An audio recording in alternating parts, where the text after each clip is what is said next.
¿Por qué los europeos parecen atrapados entre dos alternativas inviables? ¿O es en realidad una misma alternativa? Tras el discurso de Pedro Sánchez, España parece ser la antesala de lo que se viene en Europa en los próximos años. La disyuntiva entre una izquierda socialdemócrata globalista y una derecha euroescéptica corporativista. Hoy analizamos las políticas de esta izquierda a partir de su mejor alumno, Pedro Sánchez, y nos preguntamos, ¿es España el futuro de Europa? Soy Facundo Jurisic, estoy acá a mi izquierda con Isra Albornoz Molinari, y esta es la 96ª reunión de la Mesa del Caos, en la cual, para empezar a analizar a Pedro Sánchez, vamos a tomar como punto de partida su último discurso político en un foro de gran importancia, como fue el foro de Davos, ¿no, Isra? Exactamente. No, para empezar, hicimos un ejercicio de comparación, ¿no? Un poco con Milei, ¿no? Porque no solamente a mí me pasó, creo que a vos también, que tuvimos el discurso de Milei, por un lado, y creo que enseguida, no sé cuánto tiempo después, pero enseguida en la misma sala fue Pedro Sánchez y dio su discurso. Los dos duraron más o menos lo mismo. Pedro Sánchez, se sentó y después le hicieron algunas preguntas. Milei no, Milei directamente se fue. Como para tener un panorama. Una cosa que me llamó la atención es que a Milei lo aplaudieron más que a Pedro Sánchez. Dato, me pareció a mí, por lo menos si ustedes ven los videos, se ve que más gente aplaude a Milei que a Pedro Sánchez. Como dije al principio, esa comparativa, ¿no? De que Milei tuvo un discurso, puede decirse minarquista, ¿no? Liberal, libertario. Recordemos que Milei habló del libertarismo, no del liberalismo, o sea, fue bastante específico con su antiestatismo. Y Pedro Sánchez, todo exactamente lo contrario. Un discurso estatista, un discurso progresista, socialdemócrata. Milei también tuvo su faceta conservadora también. Sí, incluso Pedro Sánchez hablando de que si el Estado no toma el rol que debería, que puedes tener un resultado apocalíptico. Bueno, y de esa manera empezamos con lo que dijo Pedro Sánchez. Pero empezó directamente cuando empezó el discurso, dijo, estamos en un escenario, podríamos decir, apocalíptico, ¿no? Para 2030, muy cercano, dentro de 6 años, iba a decir 7 años. Claro, 6. Dentro de 6 años, menos de 6 años en realidad, porque ya pasamos un mes. Y habló de 3 apocalipsis. Un apocalipsis climático, donde dice que aumenta la temperatura a 1,5 grados, qué pasaría con los problemas que vamos a tener climáticos, ¿no? La pérdida de ecosistemas y los consecuentes problemas económicos que va a generar eso, y por ende la caída de la democracia en algunos países de Occidente por el malestar social, ¿no? Sí. Tiró eso así. Después habló, otro apocalipsis que es mediático, podemos decir, ¿no? De las fake news, un apocalipsis de que dice que en el futuro va a haber tantas noticias falsas que la gente no va a saber, ¿no? Que es verdad y que es mentira, y que mismo, la democracia se va a deteriorar porque la gente va a votar a autocracias. Sí, ¿no? por la desinformación. Por la desinformación, y que habría que controlarlo, ¿no? Y un tercer apocalipsis que es tecnológico, de inteligencias artificiales. Y ahí, más adelante dice por qué ese apocalipsis. Dice que porque es preocupación de la gente. La gente está preocupada por el problema de la inteligencia artificial porque piensan que les van a quitar puestos de trabajo. Claro, entonces, más que nada, el Estado tiene que responder a esas demandas de la gente. Claro, más que nada eso, ¿no? La pérdida de puestos de trabajo, sí, destrucción de empleo que la gente ya no va a ser necesaria. Pero es frente a esas 3 apocalipsis que plantea Sánchez, la solución que plantea, y que te plantea como que es la única solución, es que sea el Estado el que dirija esos procesos y el que los regule. Sí, en todo su discurso dice que la solución es más intervención estatal y más control. Sí. En todo el discurso. Pero va nombrando diferentes cosas, ¿no? Sí. Por ejemplo, rápidamente, habla de que España adhiere al sistema surgido después de Bretton Woods, del acuerdo de Bretton Woods. Recordemos que fue un tratado, un acuerdo que se hizo en un hotel que se llama Bretton Woods, que está en Estados Unidos, después de la Segunda Guerra, donde se creó ciertos organismos internacionales que hoy conocemos, ¿no? El FMI, ¿no? Bueno, Sí, más que nada el orden financiero el orden internacional. se adopta el dólar, ¿no? Como divisa o como unidad de medida para Sí, el para resto el de comercio monedas, internacional, para sí. el comercio internacional. Sí. Entonces, bueno, que de ahí surgieron ciertas normas que España adhiere y que deberíamos conservarlas. Claro. Y que más adelante dice, pero ya lo voy adelantando, porque el discurso tuvo un fuerte enfoque económico, dice que la economía es producto de esos acuerdos y de esas normas. Eso me hizo acordar un poco a Massa, ¿no? Cuando dice que el Estado, o sea, que el comercio es producto del Estado. Claro, acá ¿No? Massa, el candidato presidencial Ah. del kirchnerismo, para los que no sepan, del año pasado. Pero, entonces vos fijate cómo el discurso de Pedro Sánchez tiene como dos ejes, ¿no? Por un lado el eje de que la intervención del Estado es necesaria para dirigir la sociedad, ¿no? Para guiar los procesos, pero por otro lado que ese Estado tiene que estar inserto en un orden internacional que esté basado en reglas o en normas. Uh-huh. Sí, normas surgidas del globalismo. Y dijo específicamente, España abraza el sueño globalista de Bretton Woods. O sea, Mirá. sueño globalista, ¿no? Claro. Directamente. Y que esas normas deben ser globales, bueno, y que hay que conservarlas, ¿no? Y que la economía es producto de eso. Bueno, toda una especie de ensalada desde mi punto de vista, pero bueno. Ah, bueno, a mí me parece un discurso coherente dentro de la ideología de Pedro Sánchez. Sí. Sí, bueno, todo el discurso en realidad fue coherente en sí mismo. Claro, en sí mismo, En por sí eso. mismo. Coherente Sí, en sí sí. mismo. Después, bueno, tuvo un inciso sobre el tema de la guerra de Ucrania, ¿no? La guerra de Gaza. Sí, que hay muestra Incluso que nombró a es- Siria, que dice que fue un caso olvidado, que tiene razón. Ujú. Que todavía hay, o sea, se están produciendo muchas muertes en Siria, pero no está saliendo mucho Mira. mediáticamente, pero dio un apoyo a Israel, al Estado de Israel, pero dice que llamó a la paz, ¿sí? Y negociaciones para el establecimiento de dos estados, Claro, ¿no? apoyando ahí esa Y solución. que vivan en paz, y que esa debería ser la solución. Claro. Como que tiró ahí. Ahí plantea como la posición, podemos decir, mainstream de la izquierda occidental, ¿no? O de la centro-izquierda occidental en Europa y en Estados Unidos. Bueno, no salió a decir Palestina libre, ¿no? Claro, ahí podemos ver una diferencia por ahí entre la izquierda socialdemócrata globalista de Europa y por ahí la izquierda más latinoamericana, todavía más socialista de viejo estilo, algunos, que directamente apoyan a Palestina y dicen no, que Israel no tiene que O estar. Podemos. Bueno, Podemos en España Podemos. también. Bueno, vimos las manifestaciones en Europa, ¿no? Aunque Sí. la mayoría eran inmigrantes o descendientes de inmigrantes, ¿no? Claro, sí, no Ahora, es que eran de los europeos. aunque sí, los más chetos también, los más... Ah, sí, o sea, pero- tienen un fuerte apoyo a Palestina igual la población. No sé Cierto si un apoyo. fuerte apoyo, Cierto apoyo, tiene algo. Cierto apoyo. Yo creo que igual es minoritario ese apoyo, pero... Más que nada de sectores, viste, socialistas, socialdemócratas, pero no tan globalistas. Claro, sí. Sí, o sea, para La vieja diferenciar- vieja izquierda latinoamericana está mal dicho. Los socialistas del siglo XXI. Claro, sí, por Sí. eso. La izquierda anterior a esta, ¿no? La Ujú. izquierda que por ahí no es tan globalista, en esos... Sí, no es tan globalista, podemos decir, como está planteando Pedro Sánchez en este discurso, ¿no? De estados que regulen y dirijan la sociedad, Ujú. pero basándose en normas internacionales acordadas, bueno, sí, entre todos los estados, ¿no? Ujú. De las directrices de la Unión Europea. Ujú. Bueno, después para seguir, ¿no? Como ya dije, empezó como a describir parte de estos tres apocalipsis, Ujú. que son, y él los nombró como retos, desafíos a resolver, ¿no? Para 2030, Claro. muy poco tiempo. Siempre cortoplacista la política, pero bueno. Hmm. Y bueno, ya hablé del tema de la inteligencia artificial y dijo, casi textualmente podemos decir, dijo que los ciudadanos piensan que la inteligencia artificial es peligrosa y bueno, por eso la inteligencia artificial es un problema.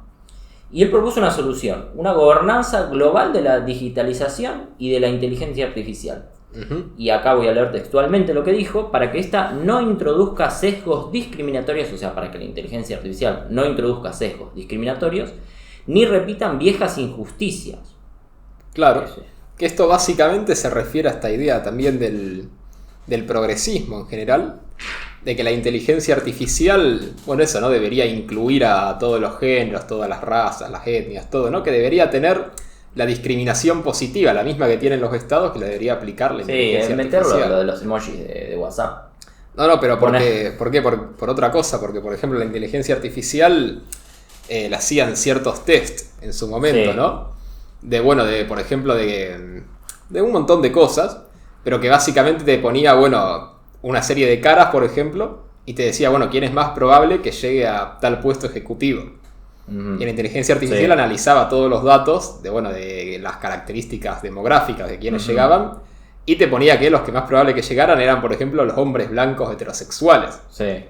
Y eso dicen que está mal, que habría que reprogramar la inteligencia artificial, sí, habló de para que te diga, que todos pueden llegar con la misma oportunidad, ¿no? Lo que pasa es que ahí ya no sería un dato empírico, sino que sería simplemente un sesgo ideológico. Que lo elija la gente. Claro. ¿Para qué crees que lo elija una...? Bueno, la cuestión es que sí, siempre con esta idea de que la tecnología provee herramientas y nosotros tenemos que controlar esas herramientas.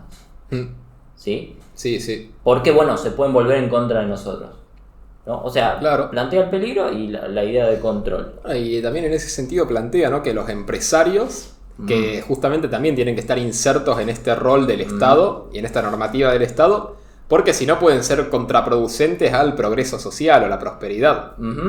¿Sí? Y que también por eso, ¿no?, los empresarios de inteligencia artificial, por ejemplo, que deberían seguir las directrices que dice el Estado, las normas que busca imponer el Estado, ¿no? Sí, particularmente criticó a los empresarios de Silicon Valley. Dijo que generalmente los gurús de Silicon Valley, con sus promesas vacías, usó esas palabras, promesas vacías, no están interesados en el progreso de la humanidad, sino más bien en escalar en la lista Forbes, ¿sí? y en ganar adeptos y ya está. Claro. ¿No? Y que bueno, que los empresarios deberían adecuarse a un nuevo sistema que él está proponiendo. Claro, y que ya podemos ver incluso en algunos países que, bueno, están dentro de este eje progresista, globalista, como por ejemplo Australia, ¿no? Sí. Con sus regulaciones de las redes sociales, que establece justamente que estas empresas, bueno, tienen que cumplir ciertos criterios de qué se puede publicar en las redes sociales, qué no, y el Estado tiene que tener acceso a eso y decirle que lo puedan modificar, ¿sí? Hay un criterio político para hacerlo. O sea, ahí que vemos que las empresas sí pueden administrar por ahí estos servicios, pero siempre que el Estado da la directiva política de, bueno, qué se puede ver o qué no se puede ver, o bueno, para qué fin tiene esto, aparte del fin económico, ¿no? Algo que sirve por ahí de premisa con lo que vamos a decir más adelante, pero yo ya lo voy adelantando. La idea del Estado liberal es la de está permitido todo aquello que no está prohibido. La idea de Sánchez, en cambio, es al revés. Está prohibido todo aquello que no está permitido. Claro. ¿No? Que es exactamente al revés. Claro, todo lo que está permitido tiene que tener un permiso y tiene que pasar por el Estado. Esa sería la idea de Sánchez. Claro, es el Estado el que te autoriza a hacer ciertas cosas y con determinadas condiciones, ¿no? O sea, yendo a cierto objetivo.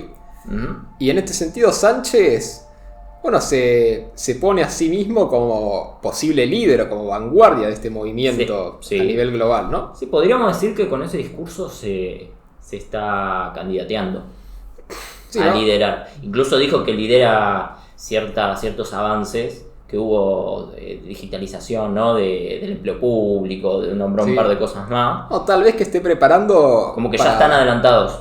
Claro. Incluso dijo están más adelantados que el resto de Europa en esas áreas.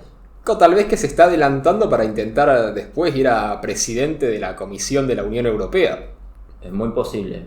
Es una lectura así que no se me había ocurrido, sí, es muy posible. Puede ser que vaya por ese lado, ¿no? Porque dijo, justamente cuando habló de España, bueno, habló que su primer gobierno, que fue un éxito absoluto, ¿no? Según él. Sí. Que dijo, bueno, acá están, aumento del salario mínimo en un 54%, reducción del desempleo, ¿no? Del empleo temporal, de la desigualdad, de la pobreza. Dice que se crearon más de 2 millones de puestos de trabajo, que el crecimiento económico fue encima del promedio de la Unión Europea, lo que decía, bueno, que se adelantaron ahí. Pero bueno, que bajó la inflación, una rápida reducción de la inflación, ¿no? Que se fortaleció el estado de bienestar, que se avanzó en la igualdad de género. Y esto me pareció interesante. Fortalecimiento del estado de bienestar y apuntalamiento de su sostenibilidad.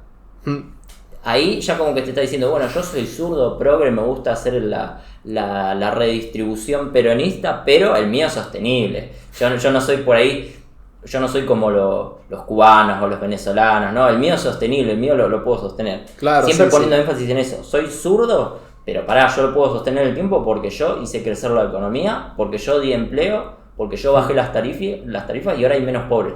Claro. Pero le cobré impuestos a los ricos. Claro, y ahí Sí. te dice la redistribución, ¿no? Sí. Bueno, que incluso también dijo después más adelante que para que este modelo tenga éxito, este modelo socialdemócrata, que tiene que participar más el sector privado, ¿no? Ujú. O sea, te establece la participación de las empresas y sí, con directivas del Estado políticas, Ujú. pero no niega que las empresas tienen que ser más competitivas, ¿no? O Ujú. ser más eficientes. Por ahí también con la diferencia de la izquierda de acá, ¿no? Que más bien quiere tener empresas públicas, quiere intervenir mucho más los precios, ¿no? Los costos, todo. Pero bueno, eso también, bueno, dijo esto, ¿no? Que Bueno, decís, que le bajó los impuestos a la sí. clase media, se los subió a los ricos. Y a mí lo que me llamó la atención es que dijo que se avanzó en la igualdad de género y que esto contribuyó al crecimiento económico, ¿no? Sí, sí, sí, sí. Lo mismo, ¿no? Soy zurdo, pero lo mío es sostenible. Claro, claro, sí, pero con O sea, esta... la redistribución es el camino al crecimiento y el camino a la prosperidad. Exacto. Y es que acá creo que está el eje de toda la ideología de Sánchez, y es que justamente te dice que estos avances progresistas, ¿no? De culturas sociales, que son los que te permiten el crecimiento económico. Ajá. Y que incluso también más adelante dice que los modelos de negocio de las empresas colapsarían si no estuviera el Estado para sostener a la Sí. clase media y a cierto sistema de valores, ¿no? De la sociedad.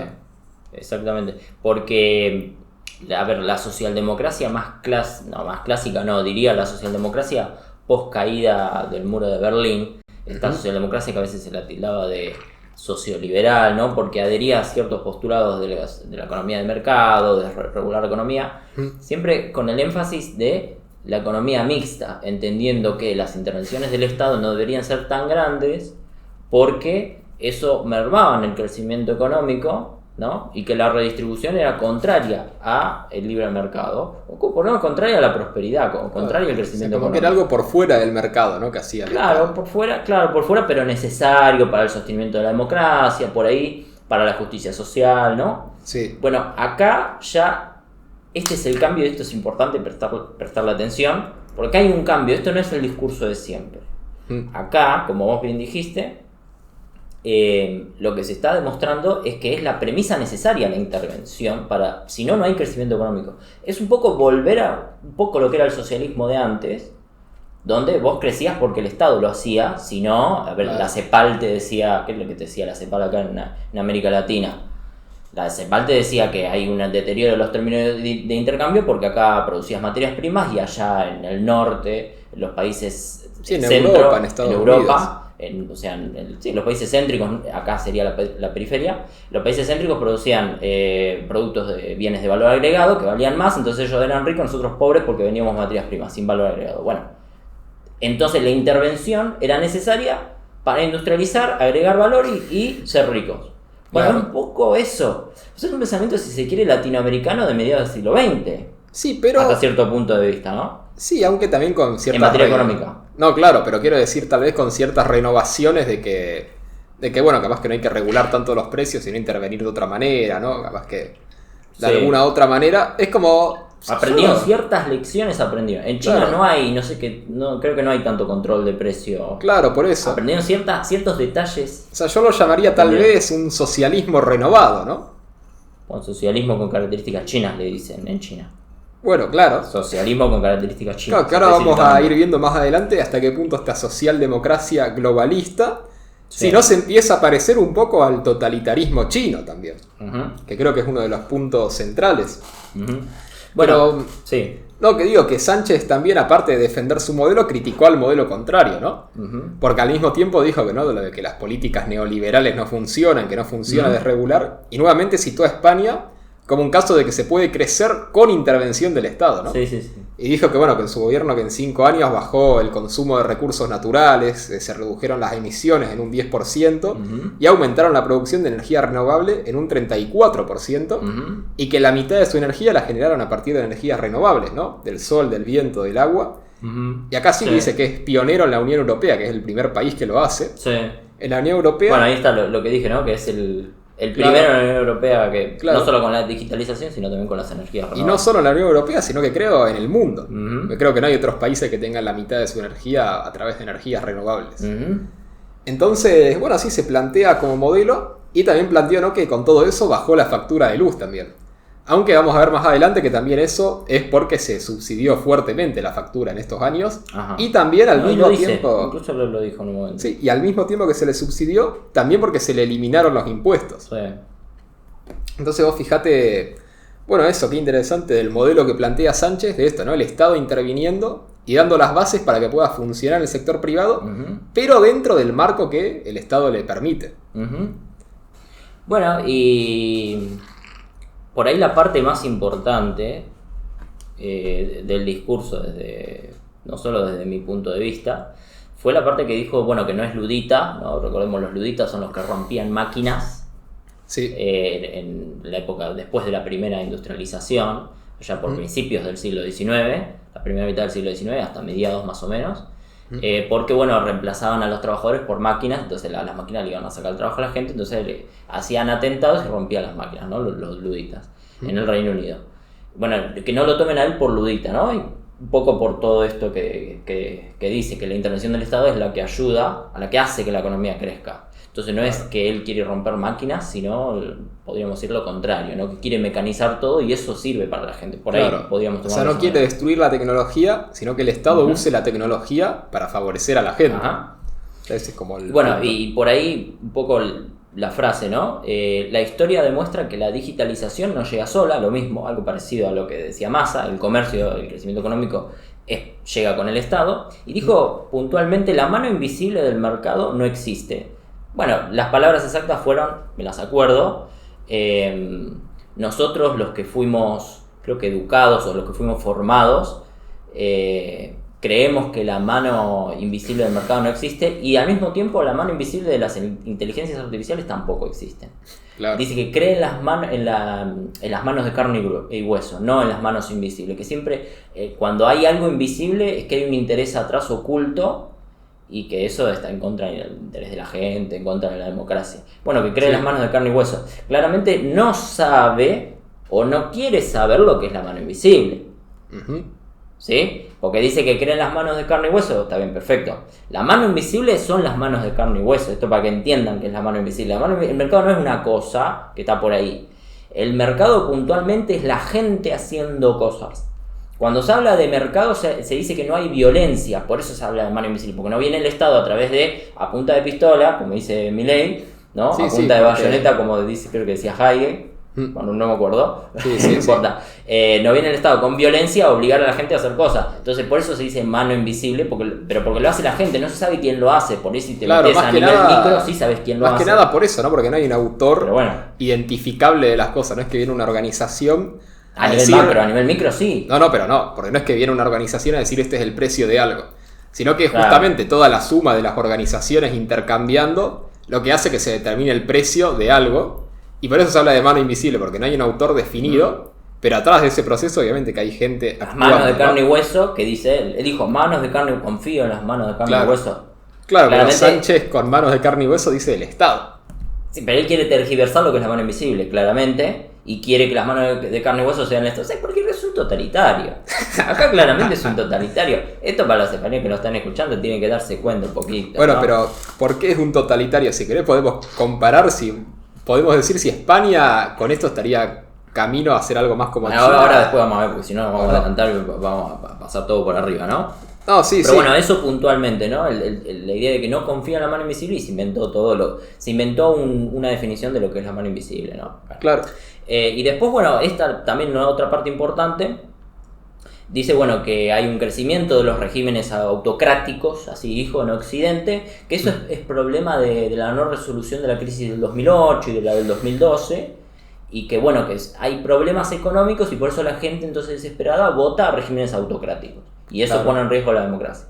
Claro. El problema es que la gente no morfa. Claro, sí, que hay un estancamiento. Y dice que en realidad la salida no es votar al el régimen autocrático, no a las derechas, como dice él, sino votar la intervención mayor del Estado, ¿no? Bueno, la realidad es que durante todo este tiempo, por lo menos en Argentina, bueno, en América Latina en gran parte, y también en Europa, fuertemente el consenso fue más bien socialdemócrata, fue más bien de las izquierdas. O sea, las izquierdas estaban gobernando y es producto de las izquierdas que las economías se deterioraron y que la clase media se deterioró. Dijo bueno que la gente ahora no puede comprarse casas como hace 50 años, ¿no? Bueno, hay que ver también cuál es la visión del mundo de esta gente, ¿no? Porque, por ejemplo, para Pedro Sánchez, Rajoy, que era el que vino antes que él, era una derecha casi extrema. Sí. O, por ejemplo, Merkel en Alemania también lo toman como que era la centro derecha. Igual él se refirió a Occidente. No sé si cree que en Europa haya regímenes autocráticos, sacando a Putin. Bueno, no, pero no los regímenes, pero sí el avance, ¿no? Que, bueno, lo que dice incluso a nivel interno, que dice que si ganara Vox sería el fin de la democracia. Sí. Pero creo que por Occidente dijo algo más global, incluyendo América Latina y Estados Unidos. No, incluyendo América Latina lo dudo mucho. Yo creo que incluye a Europa y a Estados Unidos. Sí. Esa es la visión que tiene Europa de Occidente, no creo que los incluyan a España, nosotros. no sé si... No sé, porque recordemos que Pedro Sánchez le dio el apoyo a Massa. Hoy hay política internacional. No sé si Argentina... Yo creo que él considera que Argentina está dentro de ese, puede ser. Occidente, porque no dijo Europa.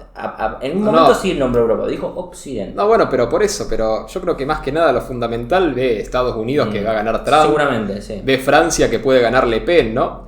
Ve Alemania que está subiendo la AfD, la alternativa por Alemania, ¿no? Que es el partido más de derecha que hay hoy en día en Alemania. Uh-huh. Ve, en Suecia creo que fue que ganaron los demócratas, que es el partido de derecha de allá. Bueno, ve en España, ¿no? Que está Vox. Entonces ahí ve, ¿no? Creo que a eso se refiere con el peligro de las autocracias. Uh-huh. Pero bueno, sí, la solución para esto, como dijimos, es esto, ¿no? Que transformar la sociedad, intervenir, y podemos ver cómo se ve. Una cosita que puntual, la última, y ahí te dejo. Puntualmente llamó a formar una nueva ortodoxia económica. Eso, sí. Me parece que ahí esa es la parte más importante, después el resto de lo que no es ludita, ¿no? No, sí, es eso. Y la digitalización, pero habló de una nueva ortodoxia, la necesidad de crear una nueva ortodoxia económica y social, siempre social, ¿no? Justicia social. Sí, ortodoxia económica y social, sí. Donde, como todo lo que dijimos recién, el Estado sea el que marque el camino y que el sector privado, que dijo que es necesario, pero que acompañe. Claro, sí, atrás del Estado, ¿no? Sí, incluso los invitó a España, a aquellos privados, a aquellas empresas que quieran hacerse ricos, a aquellas empresas que quieran mejorar el poder adquisitivo de los trabajadores y a aquellas empresas que quieran pagar impuestos. Claro. Que vayan a España a invertir. Sí, o sea, que vayan a invertir dentro de sus reglas, ¿no? De que uno va a invertir a formar parte de este proyecto político, digamos, ¿no? Uh-huh. Pero... Y puntualmente, te dejo, dijo que Europa necesita líderes ya no que administren la economía, que transformen la economía. Sí, específicamente dijo que transformen sociedades. Que transformen sociedades, sí, que transformen sociedades. Bueno, pero la sociedad de economía, bueno. Sí, o sea... sociedades, sí, más grave todavía. Sí, no solo la administración, como se podía plantear también, que lo podía plantear esta vieja socialdemocracia de los 90, ¿no? Sí. Que por ahí planteaba esto, ¿no? Que había que dejar actuar al mercado y, recaudar una parte y en los márgenes redistribuir, que se entendía como administración. Y ahora no, sino que va directamente a transformar, ¿no? Que el Estado intervenga en toda la sociedad y justamente guiando políticamente a las empresas, ¿no? Y interviniéndolas más, poniendo impuestos, ¿no? Y diciendo... Bueno, y también influyendo en la cultura, ¿no? Haciendo cierta ingeniería cultural. Bueno, con todo eso, que transforme la sociedad y que sea el Estado, justamente, como decís vos, el que marque el camino de a dónde tiene que ir la sociedad, ¿no?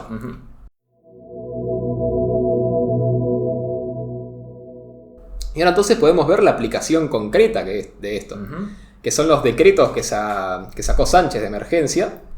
Y después de ver todos estos decretos y la oposición que generó, podemos analizar si esto acaso va a un modelo más similar al chino o no.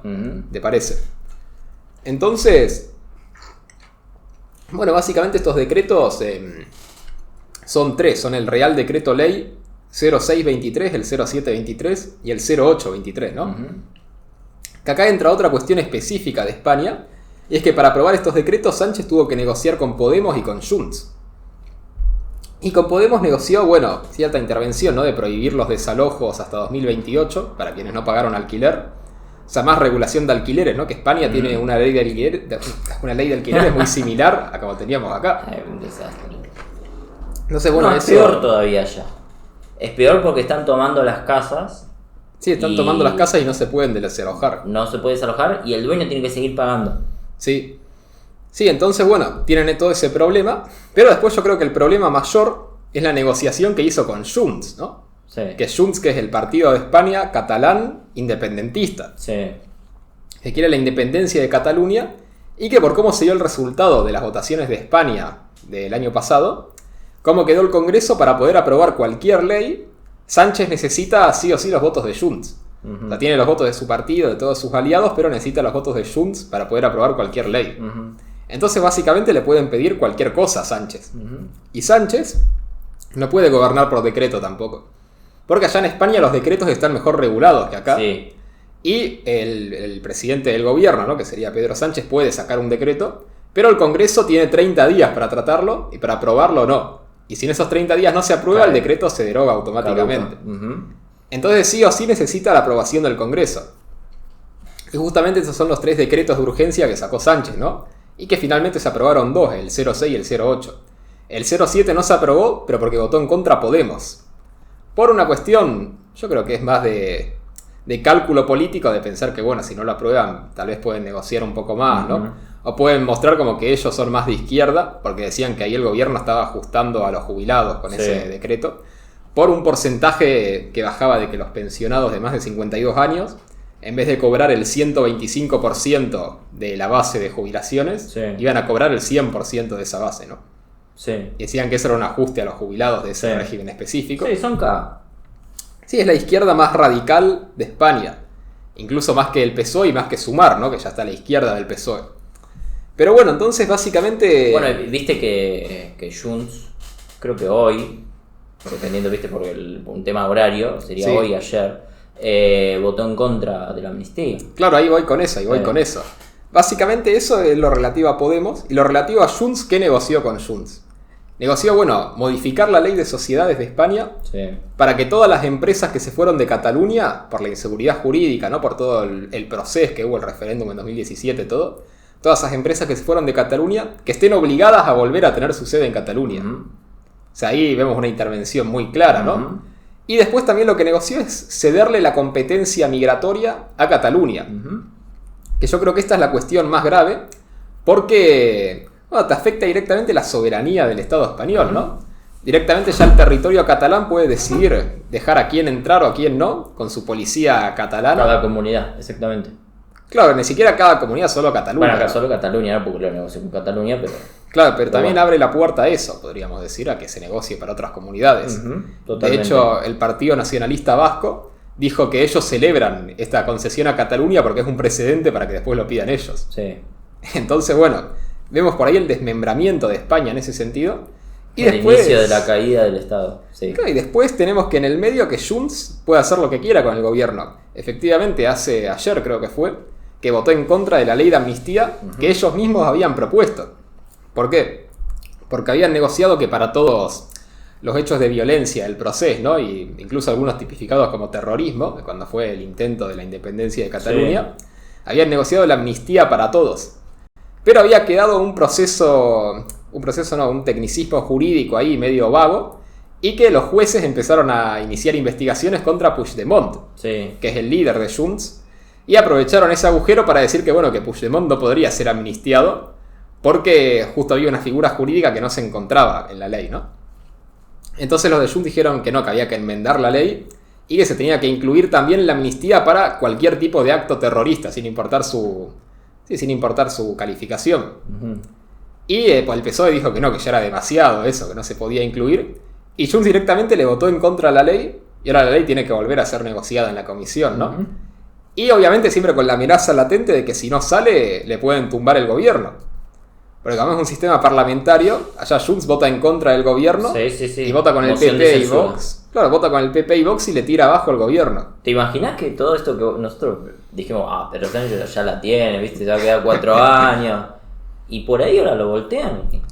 Bueno, es que pero eso... yo lo veo difícil porque ¿a quién, cómo van a formar el gobierno? Van a quedar como aquel momento cuando querían sacar a Rajoy, ¿no? Y que nunca se ponían de acuerdo, que hicieron no sé cuántas elecciones en un año. No, bueno, sería una moción de censura contra Sánchez y elecciones de nuevo.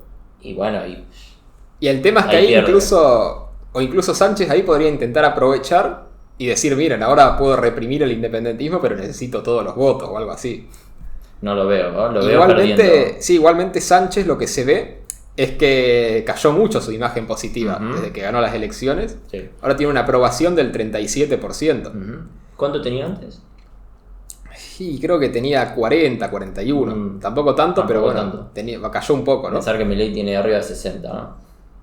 No, bueno, depende de qué encuesta. Igual ninguna lo dio arriba de 60. Lo dieron en 57, bueno, 58. Lo comparar con 37. No, sí, pero bueno, igual. Bueno, tema aparte, un paréntesis. Claro, ¿no? Pero bueno, lo que iba, de que Sánchez igual, también otra cosa probable, es que directamente negocie esto, ya que ya negoció todo lo anterior, ¿no? No veo por qué no negociaría incluir esto en la amnistía, si ya negoció tantas cosas. Y bueno, iba a seguir sacando sus leyes y su idea de transformación de España, al mismo tiempo que va concentrando poder, ¿no?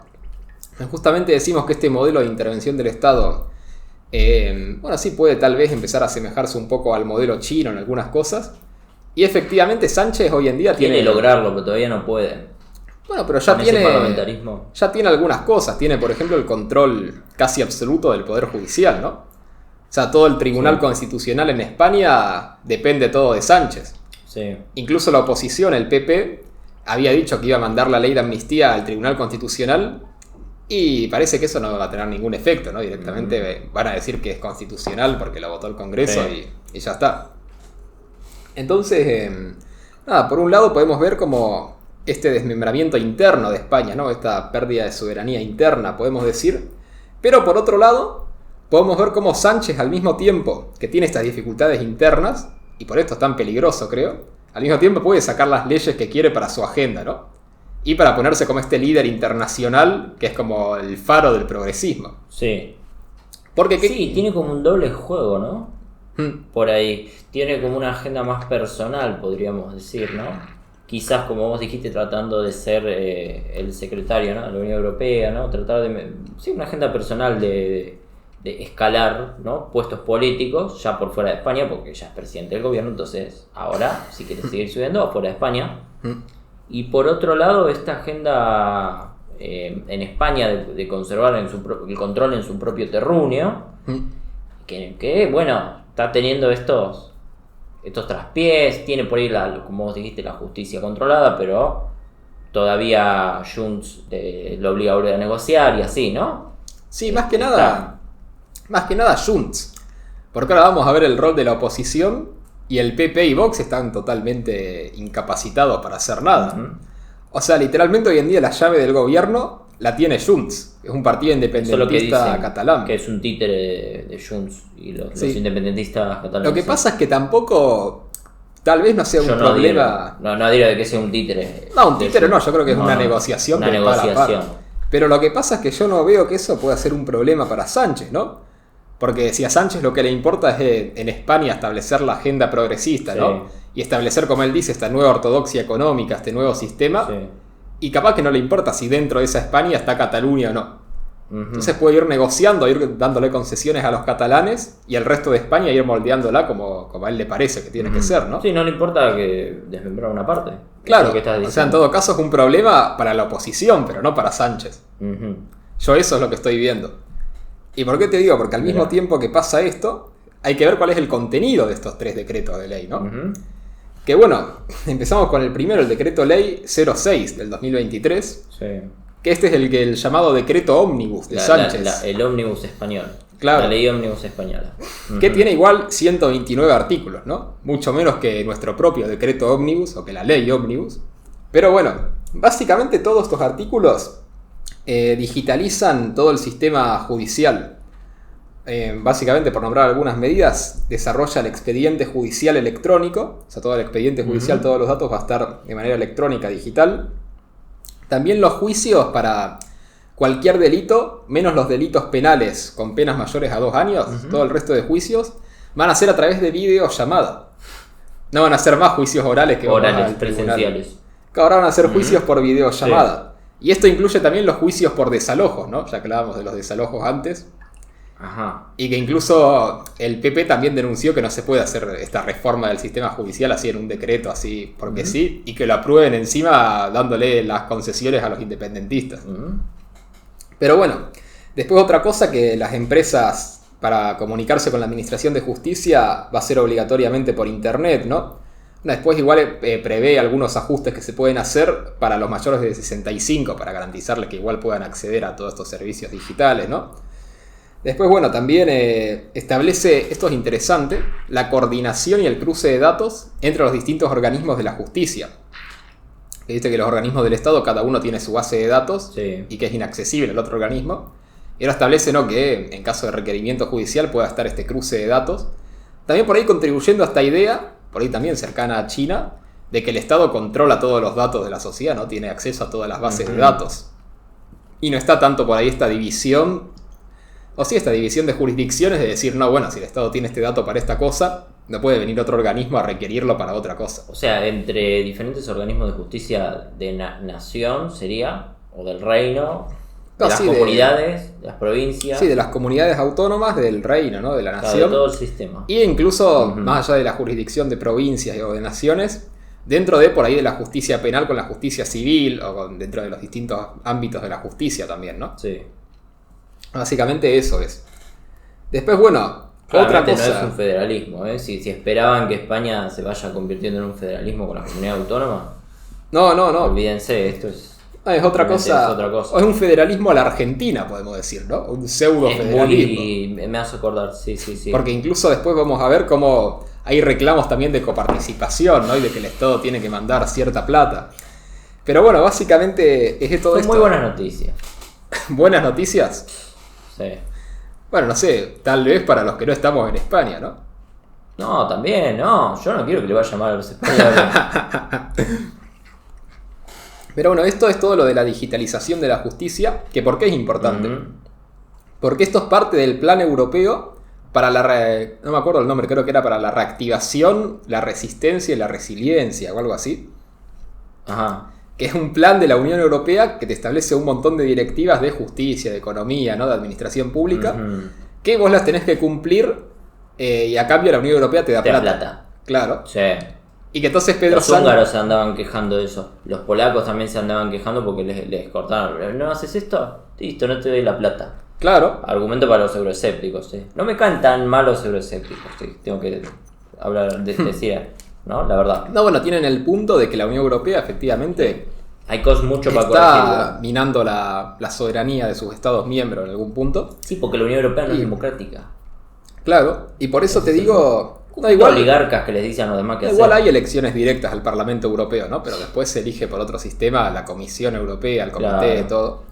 Pero básicamente, o sea, por esto digo que España por un lado se establece como líder regional, ¿no? O sea, dice Pedro Sánchez, miren, yo cumplo las directivas antes que nadie. Y por otro lado, a nivel interno lo vende como un logro, ¿no? Y dice, miren, nos estamos modernizando como quiere la Unión Europea y a cambio nos dan 10.000 millones de euros. Que no es poca plata tampoco, ¿no? No es poco, pero, viste, que te den plata, a ver, no funciona así. No es que vas a tener plata y vas a reactivar la economía baja, se genera más inflación. No, bueno, depende de tu punto de vista. Pedro Sánchez dice que con eso va a ser infraestructura, ¿no? Va a ser crecimiento económico. Sí, genera inflación igual. Sí, eso genera demanda de bienes. Ese dinero circula, genera demanda de bienes, va a subir el precio de esos bienes. Claro, sí, a mediano plazo. Sí, a mediano o largo plazo va a generar más inflación. Va a deteriorar el igual si fuera un ingreso muy grande, ¿no? 10.000 millones no es que te va a cambiar la inflación de la economía. Creo yo, sí. No, pero que digo que ese crecimiento económico después lo vas a tener al revés cuando veas que cae el poder. Pero ¿por qué digo que no va a haber inflación o que va a haber menos? O incluso que no va a afectar tanto a España, porque el euro es una moneda común entre más de 20 países. Hay que ver. Entonces, si eso generara inflación, por ejemplo, pero toda la plata se la gasta España, bueno, sería un beneficio para España y que distribuye los costos por cada uno de los países, ¿no? Porque todos los países tendrían inflación. Entonces ahí también tenés podríamos decir otra trampa de la Unión Europea. Sí, el que recibe la plata primero es el que gana. Es como cuando Argentina emite. Bueno, por eso. Al primero que se la dan es el gran beneficiario, bueno, por eso, porque compra todo barato. Pero ahí tenés otra trampa, entonces, de que el que cumple la directiva europea se beneficia de esos fondos y el que no cumple, como Hungría o Polonia, es castigado, ¿no? Porque es castigado igualmente con más inflación y encima no recibe ningún fondo. Sí. Entonces vos fíjate cómo sí, es esta visión que dice Sánchez de que los estados tienen que regular, pero siguiendo las normas internacionales, ¿no? Las directivas internacionales. Y que él está muy orgulloso de esto, ¿no? De simplemente aplicar lo que le dice la Unión Europea. Y después de este decreto, además de toda la digitalización de la justicia, incluye también la reforma de la administración pública, ¿no? Fíjate acá también la pata que decíamos de cómo dice, bueno, es un estado de bienestar pero sostenible, porque introduce aspectos de mérito para el ascenso, ¿no? Dice que tiene que haber evaluaciones periódicas y que el que no pase la evaluación tiene que ir a hacer una capacitación, ¿no? O sea, no es como acá que, bueno, que queda ahí y no se le hace nada y ya está. Es como en China. Bueno, sí, podemos decir que es más similar a China, ¿no? En China es todo evaluación. Para formar parte del Partido Comunista incluso van a buscar a los mejores en las universidades y van escalando durante 30 años. Claro. Como Xi Jinping. Claro. Empezó, incluso en un principio fue gobernador, a mitad, no sería al principio, fue gobernador de una de las provincias, ¿no? Hasta que escaló y donde llegó ahora, ¿no? Claro, entonces cada vez son ahí, menos, a medida que una escala cada vez son menos. Claro, sí, van quedando, es un filtro, ¿no? Cada vez van quedando menos que son los mejores. Sí. O los mejores según esa evaluación, ¿no? Sí. Bueno, ahí tenemos otra similitud entonces, ¿no? Sí. Entre esta socialdemocracia globalista europea y el totalitarismo chino. Sí. O sea, justamente esto de buscar un Estado que intervenga todo y que administre de manera eficiente. O sea, que sea eficiente para intervenir. Exacto. Ese es el Ellos punto. dicen que eso es eficiente económicamente. Claro. ¿no? Claro, que en realidad sería que el Estado es eficiente para controlar la economía. Es eficiente para el fin del Estado. El fin del Estado no es ser eficiente económicamente. El fin del Estado es, agrandarse dentro de lo posible, conservar el poder, ¿no? Y mantenerlo. Eso sería la eficiencia del Estado. O sea, Sí. los fines de la política los encontrás en Maquiavelo. Maquiavelo no habla de la economía. A que la población sea feliz, que la población tenga plata, crecimiento económico. No, ese no es el fin de la política. ¿Sí? Entonces, la eficiencia es la dominación.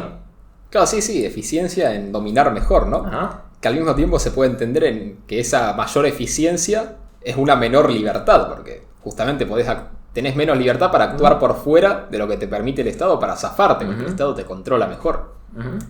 Entonces, bueno, introduce justamente toda esta... Un concepto de libertad que después vamos a hablar Claro, de el eso. concepto, uno de los conceptos, sí. Entonces, básicamente te introduce todas estas reformas de la administración pública y también le incluye el criterio de la igualdad de género, ¿no? Que dice que se tiene que contratar por igual hombres y mujeres, ¿no? Sí. Toda esta cuestión que también dijo Sánchez y que además esta igualdad de género contribuiría al crecimiento económico, según Sánchez. Entonces, bueno, eso en cuanto a la administración pública. Después también se modifica la ley de mecenazgo, que esto puede ser algo capaz más positivo, ¿no? Que básicamente le provee mayores incentivos fiscales para quienes aporten como mecenas a la industria cultural, o sea, para quienes den donaciones, ¿no? Sí. Que esto hasta nos podría beneficiar a nosotros si estuviéramos en España. Que si nos... No, nosotros no nos van a dar. No, pero capaz nos darían más donaciones porque si vos donás tenés un incentivo fiscal.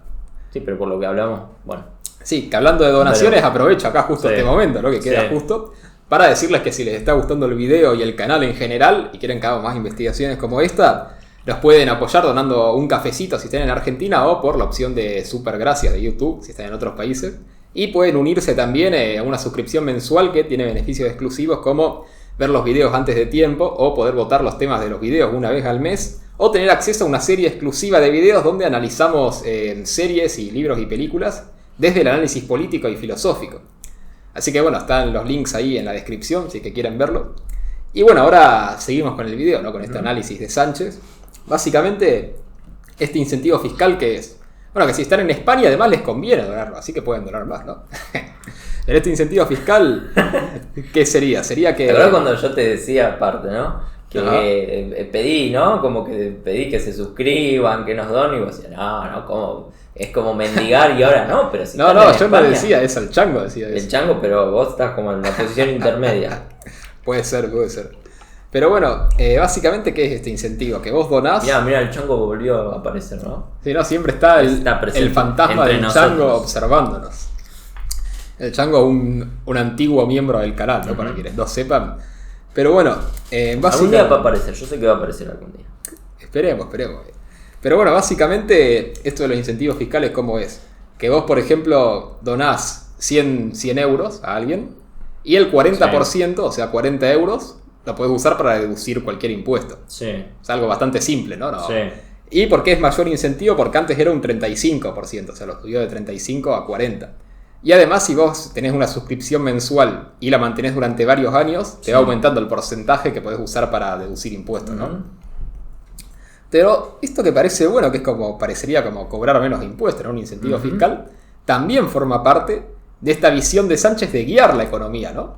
Porque ¿qué te está diciendo indirectamente? Te está diciendo, mirá, no gastes tu plata en otra cosa, gastá tu plata en esto, que acá te damos un incentivo fiscal. O sea, esta manera indirecta sí, de... no es positivo, no es positivo porque ese incentivo fiscal, sí, el Estado tiene un gasto, ¿no?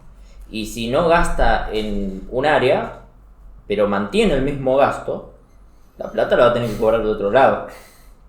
No, pero más allá de eso, del déficit, del equilibrio, imagínate que el Estado español tuviera superávit, ¿no? Y no le importa este incentivo. Aún así es una manera de controlar la economía, o sea, de decirle al sector privado, gastá plata acá y no en otro lado. Lo mismo, si tiene superávit podría bajar los impuestos en general todos. No, le baja a este sector no. El mismo, ¿cómo sabe que este sector es más eficiente que este otro? Bueno, por eso te digo que es una forma de dirigismo, ¿no? Sí, es total dirigismo. Que esta idea de Sánchez... Es total intervencionismo y fomento de la ineficiencia. Porque si ese sector es tan eficiente, no necesitas esos incentivos.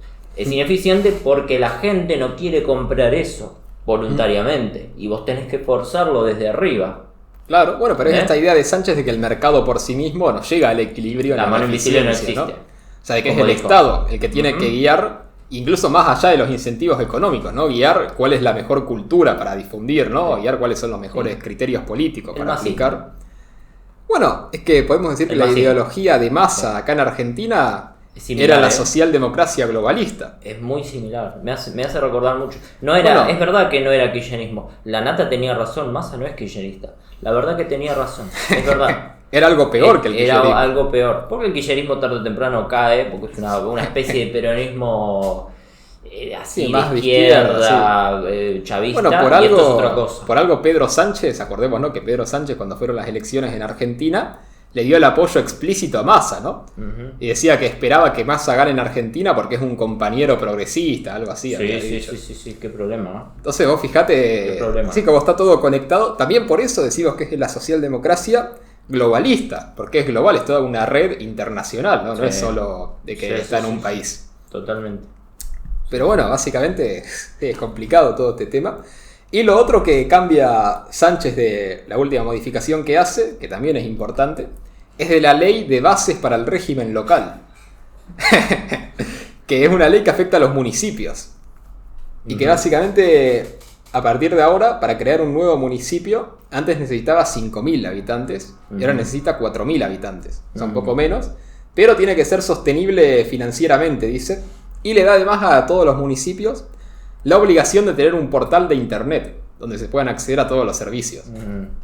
Sí. Entonces también con esta idea de digitalizar, ¿no? Y también con la idea que dice de que los municipios más chicos, que tal vez no puedan proveer ciertos servicios, que pueden establecer un acuerdo con otros municipios chicos para proveerlos entre varios municipios, ¿no?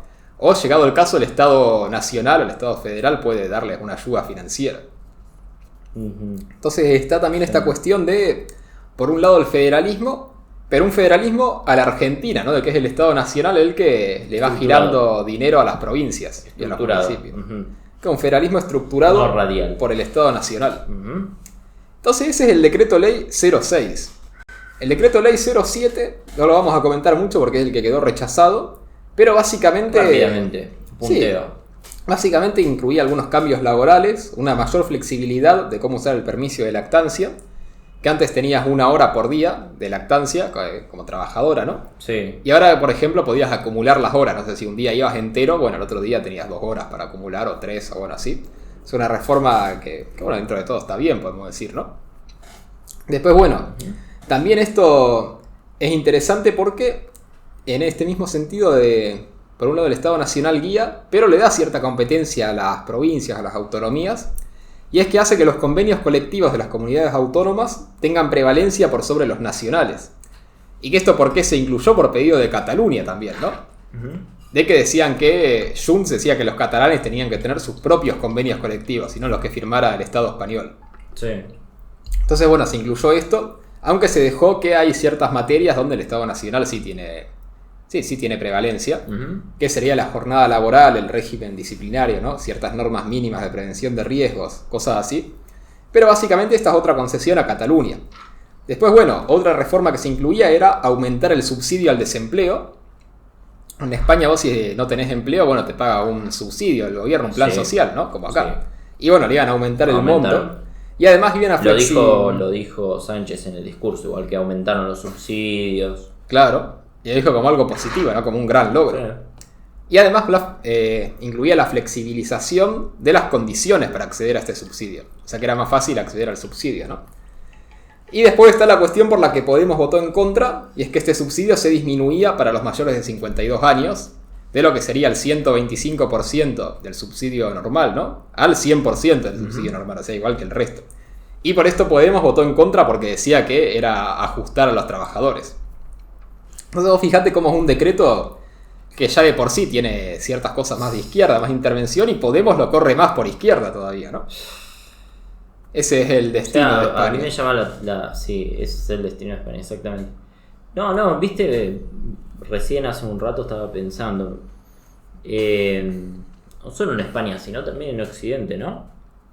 Porque acá claramente lo que se ve es reflejado, acá lo que quisimos hacer es tomar el discurso como una especie de introducción a lo que hace Sánchez en España. Sí. Y se ve justamente eso que está diciendo, esa idea de este nuevo sistema de redistribución, este nuevo progresismo, social progresismo, cuasi socialismo a la China, con características chinas, vamos a decir socialismo con características españolas, pero rentable, no es la palabra rentable, sostenible económicamente.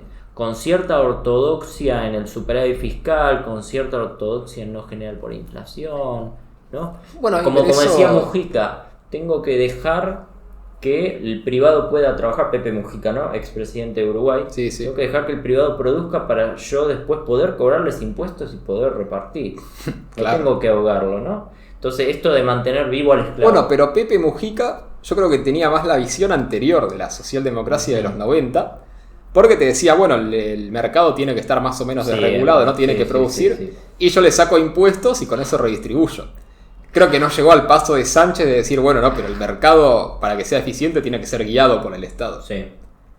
O sea, por eso creo que este es como un paso más allá, ¿no? Sí.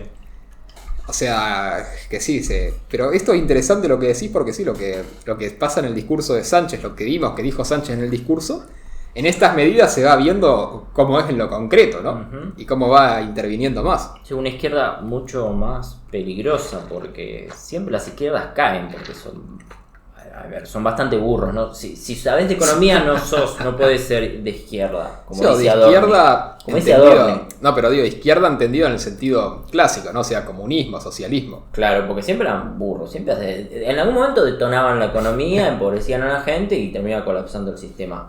Bueno, acá China nos enseñó que se puede si introducís cierta ortodoxia. Claro. La eficiencia en las dominaciones. Claro, y que lo hace más peligroso o incluso más tenebroso, podríamos decir, porque se acerca más por ahí a lo que sería la distopía de Orwell, ¿no? A 1984. O sea, ese estado totalitario que controla todo, que da las directrices de cómo tiene que ser todo, pero que al mismo tiempo parece que no cae nunca, que siempre se mantiene. Creo que con un paso previo que sería más Huxley, ¿no? Un mundo feliz.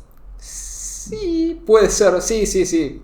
Previo a eso, después sí se va transformando en algo más orwelliano. No sé si previo, o si incluso si como el mundo que describe Huxley en un mundo feliz, no sería el estadio final, ¿no?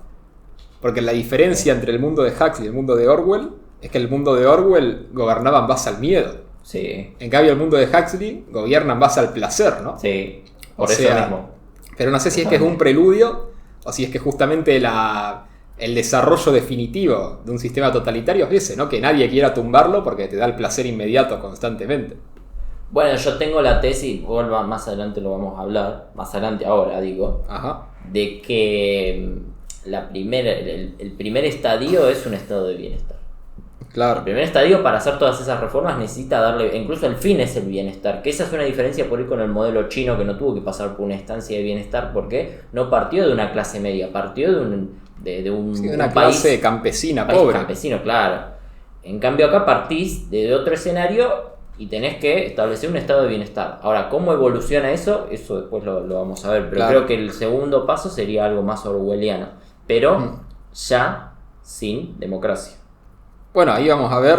No se Justamente sostiene eso. Orwell con democracia. Pero acá Huxley está. sí, momentáneamente. Sí, aunque en el mundo de Huxley no había democracia tampoco, ¿no? Pero necesitas una legitimidad fuerte de la gente. Necesitas que la gente esté conforme. Pero ¿a qué voy? Pero que esto de la democracia podría tomarse estas medidas de manera no democrática, pero sin anular la democracia formalmente. ¿Qué Sí, es con esto? ¿Pero ok. por qué? ¿Pero a dónde voy con esto? ¿Qué es con esto del globalismo, no? Sí. Que es con esta idea, también por eso es tan peligrosa, de que hay un organismo internacional, en este caso la Unión Europea, que te da las directivas, ¿no? Te dice cómo tienen que ser las leyes, y después los funcionarios sí son electos democráticamente, no tienen la legitimidad del pueblo, pero no responden al pueblo, responden a estos organismos internacionales. Y esto lo vamos a ver ahora dentro de un rato, porque no es solo el PSOE el que está con esto. Porque para criticar al PSOE, para criticar a Pedro Sánchez, Sí. ¿qué dice el PP? Dice, no, la Unión Europea tendría que intervenir. Sí. No, fíjate cómo Tal ya cual. la oposición española también está tomada por esta visión del mundo globalista. Y Y luego ahora- sería Vox el... Claro, el que Vox te no, pone- Vox no quiere que intervenga la Unión Europea, pero es un partido minoritario dentro Sí. de todo, ¿no? O sea, es un partido que sacó 13-14%, que es bastante, pero que bueno, no te alcanza para gobernar, menos en un sistema parlamentario que sí o sí tenés que llegar a los acuerdos en el Congreso, ¿no? Entonces, bueno, básicamente, por terminar con esto de los decretos, para después ver a esto que dice la oposición, está el tercer decreto, el decreto ley 0823, Ujú. que básicamente tiene la justificación de que todo esto sería para evitar la crisis o para paliar la crisis generada por la guerra de Ucrania, dice. Ujú. Y que sería algo prorrogado porque ya son como 4 decretos, ¿no? Que son para paliar la crisis de Ucrania. Pero bueno, estas son medidas más bien económicas, ¿no? En primer lugar, que todas las pensiones, o sea, las jubilaciones, ¿no? Y ciertos otros ingresos como el ingreso mínimo vital, se va a actualizar con el IPC del 2023, o sea, se actualiza con la inflación, ¿no? La inflación anual. Después, bueno, se mantiene la rebaja del IVA, porque el IVA por la crisis había rebajado al 0% para los alimentos de primera necesidad y al 5% para los aceites y pastas. Ujú. Pero eso se mantiene hasta junio y después va a volver al IVA normal que tenían de 10% y de Sí. 4% para el que está en cero. O sea, fíjate cómo Sánchez también va buscando la recaudación, ¿no? Eso después, bueno, sube el IVA de la electricidad del 5% al 10%. Después, Sí. bueno, también sube el IVA del gas, también del 5 al 10. Sí. Y después, a partir de abril, va a volver al 21%, una vez que pase el invierno, el IVA del gas. Después, bueno, se mantiene una prohibición, que es la prohibición de interrumpir los suministros de agua, electricidad y gas natural por impago. Ujú. Así que vos no pagás la factura, igual no te pueden cortar estos servicios. Es como acá. Es similar acá, ¿no? Ujú. El espíritu de la Sí, ley. es parecido, sí. Y se mantiene esto hasta junio. Y además se prorroga el bono social eléctrico, que es un descuento de la factura de electricidad, básicamente, para los hogares más vulnerables. Sí. Voucher. Claro, o sea, Un bueno, pero por eso ves que acá la diferencia de que es un subsidio, pero aplicado de manera más eficiente, ¿no? Pero no es como acá que era, bueno, pisamos la tarifa de electricidad que esté rebaja y ya está, todo el mundo paga bajo. Acá te dice, bueno, para los que tienen menos de cierto ingreso, el Estado te manda como un bono Subsidio social a la que, demanda. claro, que pagás una parte. No subsidio a la oferta. ¿Qué es lo que quiere hacer Milei acá Sí, también, sí. ¿no? O sea, podemos decir que Milei es socialista. No, que Sánchez se incorpora a las fuerzas del cielo. Pero bueno, prorroga esto, ¿no? Que el descuento es de 40% para los de bajos ingresos, de 65% para los de más bajos ingresos y de 80% para los que serían los más vulnerables de todos, ¿no? Después, bueno, también se prorroga una reducción que había de un 80% en el impuesto a la electricidad para la industria que usa más la electricidad, ¿no? Los que son intensivos en Ujú. electricidad, que allá en España le llaman los peajes eléctricos, Sí. un nombre curioso, ¿no? Después, bueno, también se mantienen los subsidios al transporte, ¿no? Y acá también se hace una concesión a Cataluña, porque antes el gobierno nacional solo subsidiaba el transporte si la comunidad autónoma subsidiaba su parte. Y ahora no, ahora el gobierno nacional sigue subsidiando, aunque la comunidad autónoma no subsidie nada. Ujú. Y que esto es Sí. otra concesión que se le hizo a Cataluña, ¿no?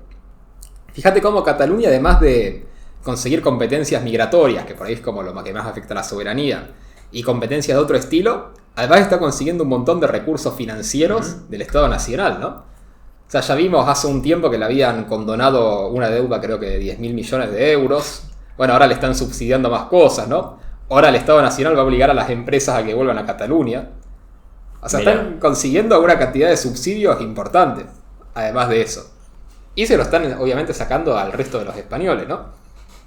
Después, bueno... ¿Considerás que los catalanes son españoles? Bueno, yo creo que sí. Aunque sea por ahora, siguen siendo Sí. españoles. Pues si declaran la independencia, vamos a ver. Hay que ver también si es que hacen un plebiscito, si es que la mayoría vota a favor de la independencia, ¿no? Sí, sí, sí. Que eso es algo que no se sabe, la verdad. Pero bueno, básicamente es esto, lo de que se prohíben los desahucios a las personas vulnerables, los desalojos, como le decimos acá. Y además se prohíbe subir el alquiler más de un 3% anual. Otra vez lo mismo. Otra vez la ley de alquileres. Claro, fíjate cómo empiezan a regular Sí. también los alquileres, ¿no? Y además Esto es menos oferta de alquileres, ¿eh? Claro, Y deterioro, ¿no? De lo que se alquila. claro, sí, porque no se va a mantener los departamentos o las casas si es que no es rentable tampoco. Y también establece un presupuesto de 4.000 millones de euros para que el gobierno construya vivienda. O sea, fíjate también vivienda pública, ¿no? O sea, tenés una visión claramente socialista. Y bueno, además la gestión del ingreso mínimo vital se va a ceder para cualquier comunidad autónoma que lo solicite. Estas creo que son las medidas más importantes. Sí. ¿Qué se ve así en general? Bueno, esta idea de Sánchez de que el Estado administra la economía, ¿no? Y te establece, bueno, qué se subsidia, qué no se subsidia. Te dice, bueno, por acá tenés una reducción impositiva, por acá no, por acá no. Y va dirigiendo los sectores que se supone que son más estratégicos, o que le convienen más al Estado. Bueno, también como le decía acá Massa a Milei, ¿no? Que decía que el Estado tenía que regular los sectores estratégicos y para Sí. eso estaban las empresas públicas. Sí. O sea, vemos cómo Me gusta Alberto, Cristina, sí, sí. sabemos cómo esta izquierda globalista interviene bastante más que la anterior izquierda socialdemócrata. Sí, y es novedosa porque desde mi punto de vista, no veo que todavía sea la ortodoxia. Que se quiere crear una nueva ortodoxia económica Claro. con esa idea. Todavía no es la ortodoxia de la izquierda. Sí. Están ahí. No es la ¿no? ortodoxia, pero creo que están muy cerca de serlo. Están cerca, sí, sí, sí, sí. Hay que ver qué pasaría. Bueno, qué pasaría, por ejemplo, si Biden saliera reelecto en Estados Unidos, ¿no? Ujú. No, O sea, no va a pasar. ¿Quién va a votar a Biden? No, Sí, bueno. lo van a votar algunos cuantos, pero... No, bueno, por ejemplo. O ver, por ejemplo, qué pasaría por ahí en Alemania con el Sí. próximo gobierno de izquierda, si es que esta coalición se radicaliza ahora un poco. Sí. O sea, básicamente habría que ver si esto puede trascender a lo que sería España y Francia, por ahí. Ujú. Habría que ver más que nada eso. Pero bueno, básicamente esta es la situación de España, como vimos de la idea general de Sánchez y del contenido concreto de los decretos, y que incluso hay después otras declaraciones interesantes, y es que, no sé si viste una entrevista que hizo la ex ministra de Igualdad, Irene Montero, que en una entrevista le preguntaron qué es ser una mujer, Ujú. o cuál es la definición de mujer, Sí. y dijo... Sí, ya sé lo que dijo. Textualmente Ya sé. dijo, una mujer es una persona que sufre de más violencia, de más pobreza, de más discriminación. Una construcción victimista. Claro, Una y construcción que dijo, social victimista. y que dijo que esto es mucho más importante que cualquier característica biológica. Entonces vos fíjate que esta persona no está más en el gobierno de España, pero por una cuestión partidaria. O sea, estuvo en el gobierno varios años como ministra de Igualdad de Sánchez, y Sánchez nunca tuvo ningún problema de decir, no, bueno, para esto ya es muy extremo, ¿no? Ujú. O sea, también para ver la visión del mundo que tiene por ahí esta socialdemocracia globalista, de que al mismo tiempo que el Estado dirige toda la economía, ¿no? Dirige todo, controla la cultura, interviene, al mismo tiempo podemos decir que tiene una visión de que es el Estado el que forma la realidad, o el que forma la verdad. Ajá. Para decir una cosa, que por ahí, desde mi punto de vista, tiene bastante que ver. Me acuerdo cuando a Milei le preguntaban, ¿no? ¿Por qué no tener ciertos ministerios de infraestructura? Y Milei decía, bueno, a ver, ¿qué pasaría si estamos en una sociedad donde tenemos un lago, ¿no? Y esta sociedad quiere comerciar con otra que está del otro lado del lago. Ujú. Entonces, bueno, se organizan y construyen un puente. Bien. ¿Qué pasa si en algún momento se les ocurre crear un ministerio de infraestructura para hacer el puente? Bueno, que ese ministerio va a manejar ciertos recursos, porque ya está creando un Estado, ¿no? Imaginemos que hay un Estado de por medio que, bueno, cobra impuestos para financiar ese puente. Sí. ¿Qué es lo que va a pasar? Que la propia lógica del sistema hace que ese Estado, porque la gente que dirige esos ministerios, va a querer, por una cuestión de incentivo, tener más plata para hacer más obras. Para escalar políticamente, ¿no? Hay diferentes motivos. Los para motivos de la mostrar política, su utilidad también. los motivos de la política ya dijimos que son la dominación. Bueno, esto lo decía Napoleón. Que Napoleón decía, la mejor manera de asegurar que algo no se resuelva es crear una comisión para resolverlo. Muy bien. Y por ahí va el ejemplo que dijo Milei. ¿Qué es lo que va a pasar? Que si van a crear el Ministerio de los Puentes, después lo que van a hacer es tratar de hacer otros puentes por todos lados. Incluso en zonas donde no es necesario. ¿Y qué pasa? Que cuando ya no tenés más puentes que hacer, van a crear un ministerio de lagos, van a hacer lagos para después hacer más puentes. Entonces, vemos que esta idea de construcción social, esta idea posmoderna, que es puntualmente el posmodernismo, sí encontramos una raíz antes del posmodernismo, que está en el propio socialismo, que está en el propio estatismo, diría. ¿No? Puede ser. Encontramos una raíz que quizás no estaba ideológicamente, pero sí estaba en esa costumbre de que, el propio Napoleón lo dijo, que por una cuestión de poder, algo que es muy posmoderno, por una cuestión de poder, es preferible crear el problema para después aparecer vos como el que soluciona ese problema.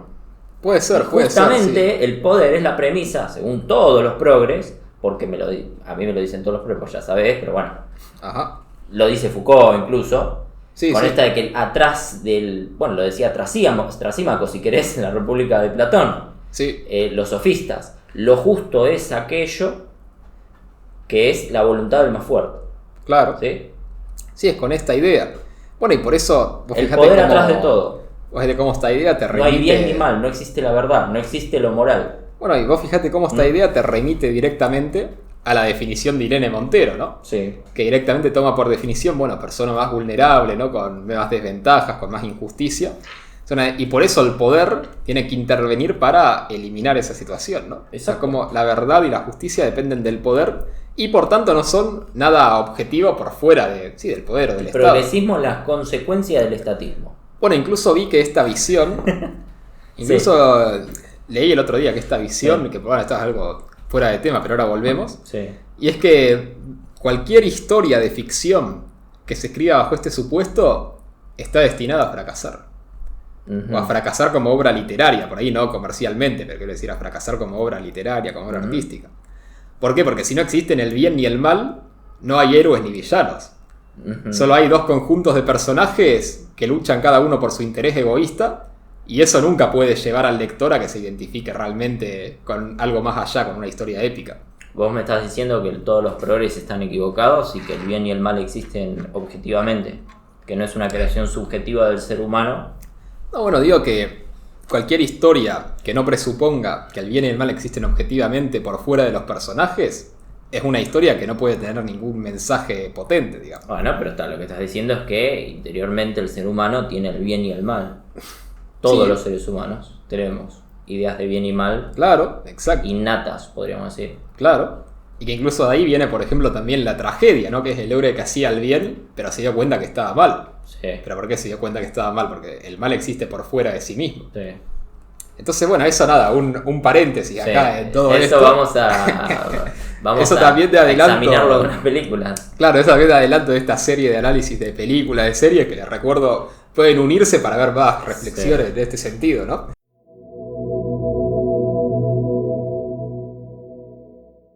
Pero básicamente entonces, bueno, ya vimos lo que hizo Sánchez, su concepción del mundo, y cuál es la oposición a Sánchez. Que si querés comentamos esto brevemente y vamos ya a la conclusión de todo este informe, esta reflexión. Y es que básicamente hay dos partidos opositores, como sabrán los que nos están viendo de España, que son el Partido Popular, el PP, y Vox. Que el PP es un partido que, bueno, ya viendo sus declaraciones creo que ya se van a hacer una idea de cómo es el partido, ¿no? Básicamente Feijóo, que es el líder del PP, empezó criticando a Sánchez, ¿no? Diciendo que el resultado de estas negociaciones dice que el plan de Sánchez es demencial, ¿no? Que su plan para la legislatura es demencial, convocó manifestaciones. Bueno, dijo que Sánchez es un títere de Puigdemont, ¿no? Del líder de Junts, del Partido Independentista. Cosa con lo que yo no estoy de acuerdo. Claro, no, bueno, pero viste, él tira para debilitar a Sánchez, sí, ¿no? Porque también no es que hay una cuestión de verdad atrás, sino de poder, lo que decíamos recién. Y bueno, dijo además esto, que la cesión de competencia sobre la inmigración, que es inconstitucional, que lo van a llevar al Tribunal Constitucional, ¿no? O sea, críticas bastante fuertes. Después, bueno, incluso hubo manifestaciones de los sindicatos de policía de España, que hay 3 que son los principales, que son el Sindicato Unificado de Policía, la Confederación Española de Policía y la JUPOL.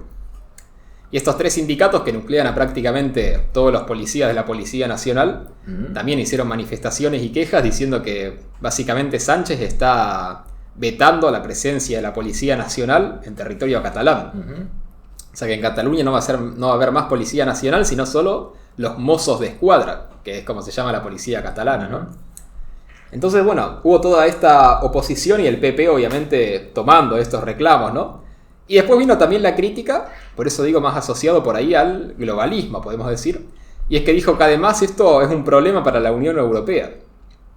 Porque todo este desarme del sistema migratorio, ¿no? Y todo este caos es un problema porque España es el país que más comparte una frontera sur en la Unión Europea, sí, dijo Feijóo. Y que eso puede suponer la entrada para la inmigración musulmana, si es que el Estado español no puede controlar su inmigración de manera total, digamos. No quiere, digamos. Claro, si no quiere. Claro, sí, si no quiere. Porque verdaderamente no quiere. No es algo que es... A ver, tenés un estrecho en el medio. Se puede controlar eso. No, pero digo, si la comunidad autónoma, que no sé cuál es, pero si la comunidad... Andalucía está en el sur. Bueno, si Andalucía, por ejemplo, pidiera esta misma concesión de migración, ¿no? Sí. Que ya hay un precedente con esto. Sí. Y si de repente lo concede y dice, no, bueno, yo voy a tener otra política migratoria distinta, ya empieza a ser un problema de mayor magnitud, ¿no? Sí. Porque ya no es solo España, que bueno, controla la inmigración de otro país, sino que en el medio tenés otra entidad política que legalmente estaría facultada para controlar la inmigración de manera distinta al Estado Nacional. Sí. Entonces ya es un problema jurídico más complejo, creo. Y esto es lo que denuncia Feijóo, en este sentido creo que de manera justa, ¿no? Sí. Entonces acá podemos ver, bueno, una crítica más sensacionalista, que es lo de que, bueno, que Sánchez es un títere, ¿no? Todo esto. Pero bueno, una crítica más justa de cómo esto afecta la inmigración. Ahora, sin embargo, después sale el otro lado del PP, ¿no? Y es que en estos días se conoció una serie de reuniones secretas que tuvieron diputados del PP con diputados de Junts hace unos meses, y que estaban negociando a ver si Junts podía votarle la investidura a Feijóo. Mirá. Y Feijóo supuestamente le habría prometido a Puigdemont, le había prometido la amnistía absoluta. Entonces vos fijate cómo es la política, nadie, ¿no? ¿Cómo? No, creo que si pasa esto y llegan a voltear, si hay acuerdo van a voltear. No, pero digo, no de ahora, esto es de antes, sí, cuando Sánchez no había sido reelecto. Sí. O sea, ¿te acordás que antes de que, el Parlamento votara a Sánchez? Está bien, pero está en la mesa, podría estar en la mesa. No, bueno, ahora... podría. Ahora no sé si todavía sigue estando la posibilidad. Pero si lo hizo una vez... Claro, pero ¿por qué te digo que no? Porque Feijóo le ofreció la amnistía total, ¿no? Sí. Y obviamente Sánchez, si quería los votos, ¿qué tenía que hacer? Tenía que ofrecer más.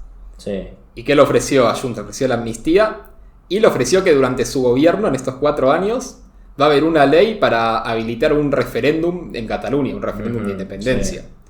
Entonces ya Feijóo, si quisiera los votos de Junts, necesitaría hacer algo todavía más que eso. Ya lo veo más complicado. Y que además la independencia, o sea, la amnistía, bueno, se puede llegar a justificar, pero la independencia ya lo veo más difícil. Además porque en el PP hay sectores de Rajoy, ¿no? Y que Rajoy fue el que más problemas tuvo con eso. Y Rajoy también lo vería como una derrota política, ¿no? De todos los problemas que tuvo y al final que Cataluña tenga la independencia. Por eso creo que la independencia es la línea roja para el PP. Pero bueno, tanto que critica y la amnistía sí que estuvo sobre la mesa. Estuvo sobre la mesa. Ajá. O sea, acá se ve este lado también negociador de PP, porque antes, ¿no? si se pusieran de acuerdo el PSOE y el PP sería mucho más fácil. Todo. Negándole a Cataluña todo. Sí. Y abrazando el globalismo, porque sé que los dos... Bueno, sí, pero el PP tal vez podríamos decir que es un globalismo por usar una palabra de la izquierda, un globalismo más neoliberal, podemos decir. Sí. O sea que por ahí que tiene la visión esta vieja de la socialdemocracia, ¿no? De bueno, dejar que el mercado más o menos funcione y redistribuir por afuera. O sea, el PP, que supuestamente es la centro-derecha, podemos decir que es la izquierda de los 90, su posición actual. Y en cambio Sánchez quiere ir un paso más allá, ¿no? Un paso más allá, sí. Sí, más que nada por una cuestión personal. Porque acá ya se está evidenciando. Pues no sé si a Sánchez le va a importar mucho. A ver, que si hacemos un poquito más neoliberalismo, como dice él, en España o no. Creo que lo que quiere es ir un paso más allá de España. Creo que es por una ambición personal. Sí, puede ser. E incluso Sánchez con esto está polarizando más todavía. O sea, si en algún momento hubo una chance de un pacto PP-PSOE, parece mucho más lejano. Ya de por sí Sánchez en su momento, cuando tomó la presidencia del PSOE, creo que fue por el 2016, algo así, el ser el secretario general del PSOE, ¿no? Sí. Que había dicho que el PSOE anterior era demasiado negociador con el PP. Sí. Y que él iba a ser un PSOE que no negocie nada con el PP. Sí. Y bueno, ya eso lo fue aplicando durante su primer gobierno y todo. Y ahora lo empezó a radicalizar más todavía en estos momentos. Incluso dijo que los que están en contra de la amnistía pertenecen a la fachosfera. Fachosfera.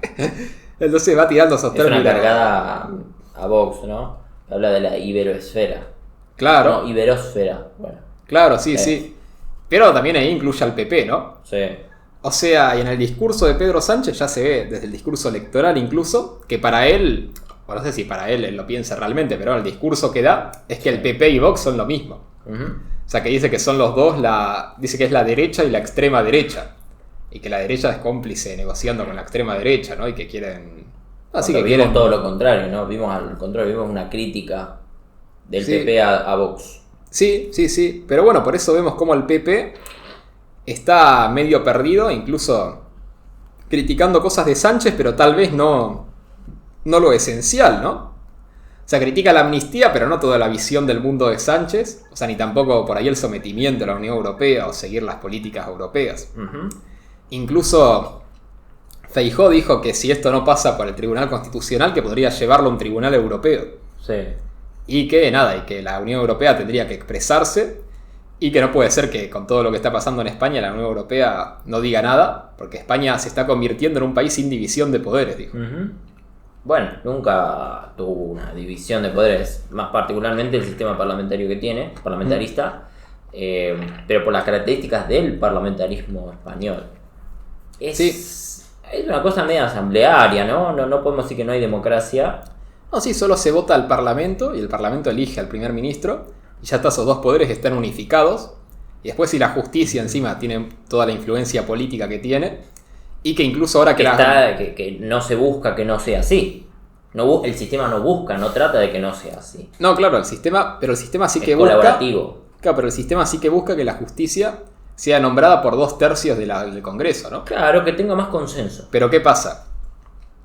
Que el PP y el PSOE, ya desde hace, no sé si años, pero sí desde hace varios meses, puede que incluso más de un año, que no se ponen de acuerdo para nombrar a miembros importantes de la justicia. Que son los del CG. ¿A qué me hace acordar, no? JP, creo, a ver. ¿A qué me hace acordar, no? Claro. Que son estos, los del Consejo General del Poder Judicial, que no pueden nombrar a sus miembros. Y que este consejo, que dice, bueno, que se encarga de velar por la independencia de los jueces, ¿no? Todas distintas cosas, y que nombra jueces también. O sea, similar acá al Consejo de la Magistratura. Consejo de la Magistratura. Y no se ponen de acuerdo. Es una copia de los regímenes parlamentaristas, ¿no? No están dentro del presidencialismo puro, los consejos de la magistratura. Claro. Y que no se ponen de acuerdo para nombrar a sus miembros. Y Sánchez no es que está cediendo, está diciendo que el PP se está convirtiendo en un partido inconstitucional. Porque no quiere nombrar a los miembros que él quiere. Sí, como siempre. ¿Y qué pasa? Que si esto empieza a seguir más en el tiempo, va a empezar a haber vacantes de jueces. ¿Y ahí qué pasa? ¿Los cargos cómo se ocupan allá? ¿Quedan vacantes y no hay? No sé exactamente. Pero lo que sí sé es que Sánchez podría pasar una ley y decir, bueno, mientras el cargo esté vacante, se nombra por el Poder Ejecutivo, por ¿Es posible pasar por ley eso? Y habría que ver cómo es el sistema jurídico español, pero sí, siendo que el Tribunal Constitucional está controlado por Sánchez. Las constituciones, como no tienen un control, se piensan, me acuerdo de algunos autores, no me acuerdo el nombre del autor, pero decía, ¿no?, que en el sistema parlamentarista, más que nada el francés, la Constitución se veía como una especie de guía.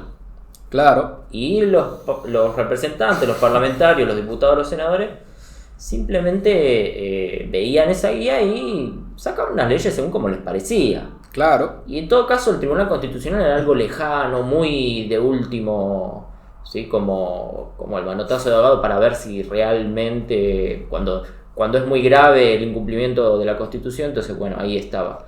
Pero sí, yo creo que sí lo podría hacer. Y además no es solo además tiene control del... Claro, eso, que no es solo que es institucionalmente así, sino que el Tribunal Constitucional fue nombrado, no sé si en su totalidad, pero casi en su totalidad, o sea, la mayoría, fue nombrado por Pedro Sánchez. Sí, va a pasar. Y que incluso ya se está viendo que, ahora que estos jueces empezaron investigaciones contra Puigdemont, que Sánchez ya dijo públicamente que el Poder Judicial está saboteando su gobierno. Uh-huh. Y que hay que pensar medidas para que los jueces no vayan en contra de la política electa por la mayoría, ¿no? Algo así dijo.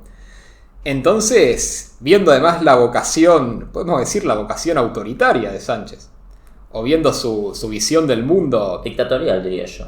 Sí, y viendo su visión del mundo ¿no? De que el Estado tiene que controlar todo, bueno, me parecería raro, ¿no? Que empiece a ingerir más en la justicia, más de lo que ya tiene injerencia, que ya tiene bastante.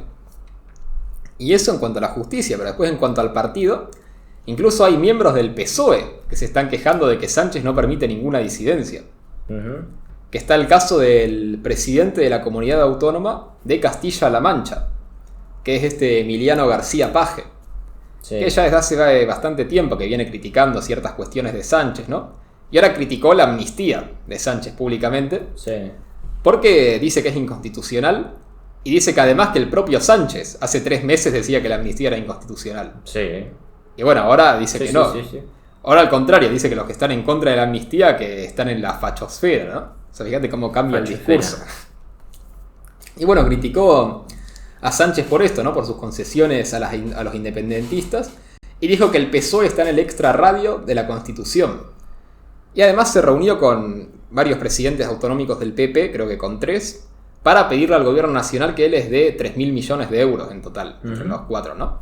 ¿Por qué? Porque en España tienen también, como acá, que el gobierno nacional le hace transferencias de recursos a las provincias, o bueno, allá a las comunidades autónomas. Las transferencias discrecionales.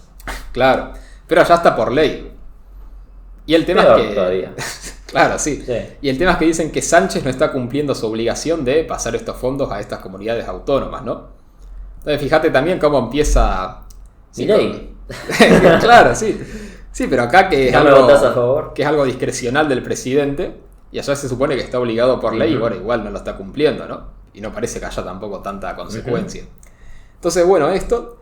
Y el tema es que el PSOE también ya lo empezó a criticar a Paje, y dicen que en realidad Paje que se está yendo con el PP, ¿no? Que se está yendo con la derecha, y que no está demostrando ser un socialista verdadero, cosas así, ¿no?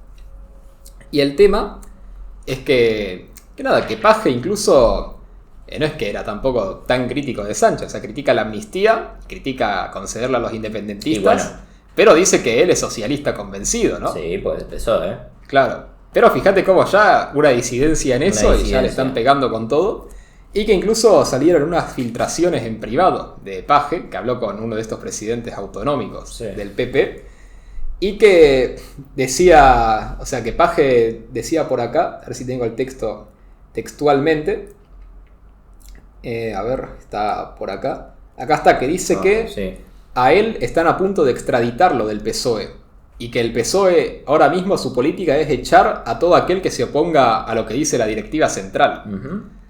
Fíjate también algo muy soviético, podríamos decir, ¿no? Que vos tenés el comité central que toma la política... Y ya está, no tenés mucha disidencia para abajo. Y si tenés socialista, soviético. Los soviéticos, los chinos tienen eso. Claro, los chinos también, los chinos, ¿no? El Politburó. O sea, vos tenés que seguir la directiva que te viene de arriba, y si tenés una disidencia, estás afuera del partido. O sea, podemos decir que el PSOE, el Partido Socialista Obrero Español, que está tomando la organización de un partido totalitario. Sí, de un partido único. Sí, o de un partido único. Sí, es China en toda la regla, no solamente en materia económica, en materia política. ¿No? Sí, por eso digo que España no parece que vaya por muy buen camino. Y que incluso Feijóo salió a decir también, ¿no? En estas declaraciones así amarillistas, podemos decir, que dice que a Sánchez le parece razonable ser un poco terrorista, pero le parece muy mal criticar un poco al gobierno. Porque también había salido esto, ¿no? Que Sánchez decía que era imposible amnistiar el terrorismo, y ahora dijo, bueno, hay que ver qué terrorismo, ¿no? O sea, cómo va cambiando el discurso. Entonces, básicamente... es Maquiavelo en todo su término. Es esto más que socialismo. Y acá me viene la frase, ¿no? de Huerta de Soto. Ajá. Y también de Juan Ramón Rayo, cuando justo dos españoles. Que por ahí socialismo ya no es la palabra correcta.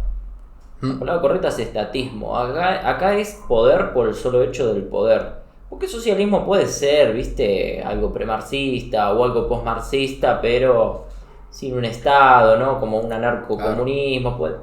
Hay como... Claro, pero es un estatismo... Este es el fin, es el estado, el fin es el pero control. Es un estatismo específico, ¿no? Es como el estatismo más extremo de todos. Bueno, no es la Unión Soviética. No, bueno, claro. Bueno, pero acá lo podemos relacionar un poco con lo que decía Milei en Davos también, ¿no? Que Milei decía que Occidente está en peligro, ¿no? Que está cayendo en las manos del socialismo. Y decía que socialismo no hay que entenderlo en la definición tradicional de controlar los medios de producción, sino que hoy en día el Estado, controlando los incentivos fiscales, la tasa de interés, ¿no? La cultura, distintas cuestiones, indirectamente igual puede controlar toda la sociedad. Y creo que eso es lo que vemos de una manera, directa en lo que está haciendo Sánchez. Sí. Entonces, yo creo que igual el término más adecuado es socialdemocracia globalista. Sí. Creo que... yo siempre uso social progresismo. Sí, pero no hay que olvidarse, yo creo que es importante también tener en cuenta el factor internacional, ¿no? Sí, bueno, porque social progresismo globalista. Claro, porque dentro de esta definición o de esta ideología juega un papel muy importante esto de que además haya organismos tecnocráticos internacionales. Sí, globalista sí, pero socialdemocracia le escapa un poco, porque fue tantas cosas que creo que hay que empezar a dejarlo en desuso. Esto no es socialismo democrático del siglo XIX, no es keynesianismo, ni tampoco es social liberalismo post caída del muro de Berlín. Esto es otra cosa, que tiene muchos elementos del progreso. Antes los socialdemócratas, incluso en la segunda mitad del siglo XX, había muchos que eran tradicionalistas, simplemente querían control del Estado, democracia, dirigirse hacia el socialismo, pero eran, no sé... Sí, no eran progresistas culturales. Era como... A ver, y eso es importante, la pata cultural a mí me parece importante, no sé, Evo Morales diciendo que los pollos tienen hormonas femeninas y que feminizan a los hombres, una cosa así muy raro. Entonces meterlo en el mismo, en la misma bolsa y decir, bueno, políticamente son lo mismo. La verdad que no. No, bueno, por eso no es que sean lo mismo. Pero a mí socialdemocracia globalista me gusta porque creo que también la democracia es una parte esencial de esta definición, pero por la definición que ellos tienen de democracia, ¿no? O sea, para ellos... Bueno, yo por eso no le diría democracia, porque para mí no es democracia. Claro, habría no tienden a la democracia, por eso habría que analizar esto. Bueno, pero viste que, por ejemplo, China en su constitución dice que es una dictadura democrática. Sí, ellos le meten esas palabras, ellos corrompen también. Pedro Sánchez habló de la libertad en su discurso. En un momento habló, no me acuerdo, dio 3 definiciones. Pero una era libertad, creo que también dijo progreso, igualdad, pero dijo libertad, obviamente no se refiere a la libertad del liberalismo, porque este es el proceso de corrupción semántica, ¿no? De corromper ciertos términos y llamar democracia a lo que no es, llamar progreso a lo que no es. Pero bueno, yo dije progresismo, lo mismo, estoy cayendo en el mismo, es algo en el mismo lugar. Algo también orwelliano, ¿no? Como era el dicho ahí, que no me acuerdo las 3 palabras, pero que decía... la guerra es la paz, el odio es el amor y la mentira es la verdad. Y bueno, ahí tenés explícitamente, ¿no? Incluso es bíblico. Bueno, ya yendo de antes, sí, totalmente. Pero bueno, básicamente esta es la situación de España. Después, bueno, el otro partido opositor que es Vox, mucho no puede hacer, ¿no? O sea, al PP le reclama que frene la ley en el Senado. No sé si sabías que España tiene un Senado. Sí, son 2 cámaras, Claro. Pero pasa que no están en el mismo edificio. No, claro. Tiene un Congreso de los Diputados y un Senado. Claro, y además que el Senado no tiene jurisdicción para prácticamente nada. Sí. O sea, imagínate que el PP tiene menos atribuciones. No, menos, diría casi ninguna. Sí. O sea, imagínate que el PP tiene mayoría en el Senado, pero Feijóo dice que no se puede frenar la ley. Sí. Y Vox le dice que interprete la norma de una manera así, más laxa, ¿no? Dice que dada la excepcionalidad de esta ley y todas las irregularidades, que el Senado tendría que frenarlo, pero no lo puede frenar por su cuenta, sino que solo lo puede frenar solicitando que se le haga una investigación constitucional por el Poder Judicial, ¿no? Sí. Es algo muy, muy laxo que no va a ir a ningún lado, creo yo. Después, bueno, también presentaron una querella por prevaricación contra la mesa del Congreso, porque dicen que no cumplieron los procedimientos del Congreso, ¿no? Distintas cosas. Sí. Pero que no creo que terminen en nada, básicamente. Y esa es la situación, y denuncian además una cuestión que también nos dice para dónde va España, y es que el Congreso, viste, que te da la habilitación de periodista. Y bueno, hay muchos periodistas que estaban habilitados y que ahora les retiraron la habilitación porque Sánchez los calificó de pseudo periodistas, que pertenecen a pseudo medios. Sí, es más grave de lo que se piensa, es un control directo de los medios de comunicación. Sí, incluso en España tienen también pauta oficial, ¿no? Sí, bueno, pero una cosa es darle plata a alguien con plata de otro, ¿viste? Para que hable bien de vos, y otra cosa es censurar a otros. Cosa que acá no pasa. Acá no pasa. Retirarle el carnet de periodista a alguien. No, sí, sería un escándalo, ¿no? Acá sería un escándalo. Pero eso además, incluso con el kirchnerismo, ¿eh? No, pero además fíjate algo interesante de Argentina, que por ahí podemos decir algo bueno de nuestro país, ¿no? Y es que sería un escándalo bajo cualquier gobierno. Exacto, o sea, si lo hubiera hecho Alberto, todos los anti-kirchneristas hubieran salido, ¿no? La dictadura del kirchnerismo. Ahora, si lo hiciera Milei, también saldrían todos los kirchneristas, toda la izquierda, a decir, mirá, ven que Milei era la dictadura. O sea, fíjate cómo siempre hay un sector importante que, si un gobierno hace ciertas cosas, lo va a criticar. Esas cosas pasaban con Perón. ¿Sí? A ver, el diario Crónica, ¿sí? Lo cerró. A ver, pero esas cosas pasaban obviamente con los militares. Pero después con Alfonsín, con Menem, con todos los que vinieron después, incluso con Néstor, Cristina, sí, ¿no? Incluso Macri, Alberto, Massa, no pasaba. Claro, incluso amenazas por ahí, ¿viste? Pero incluso Cristina, que llegó a aplicar la ley de medios, todo, que aún así no es que dijo, bueno, vamos a cerrar un medio, vamos a sacarle la acreditación de periodista. O sea, incluso ahí como que nunca se llegó a tanto. Sí, por ahí el control del papel prensa, ¿no? Pero pasa a los portales. Claro. O sea, no son en papel. Claro, y lo que sí que pasa más acá es que, bueno, que sí que le dan plata para que hablen bien de ellos, ¿no? Claro, la pauta. Pero bueno, y que allá también lo que dicen es que Sánchez aumentó enormemente la pauta, que allá le dicen la publicidad institucional, ¿no? Sí. Que es el Estado que le paga publicidad a los medios. Sí. Y bueno, que dicen que Sánchez en su mandato también la aumentó, creo que en más de un 100% incluso. O sea, bueno, para influir en los medios, básicamente, ¿no? Estamos en el fin de los tiempos.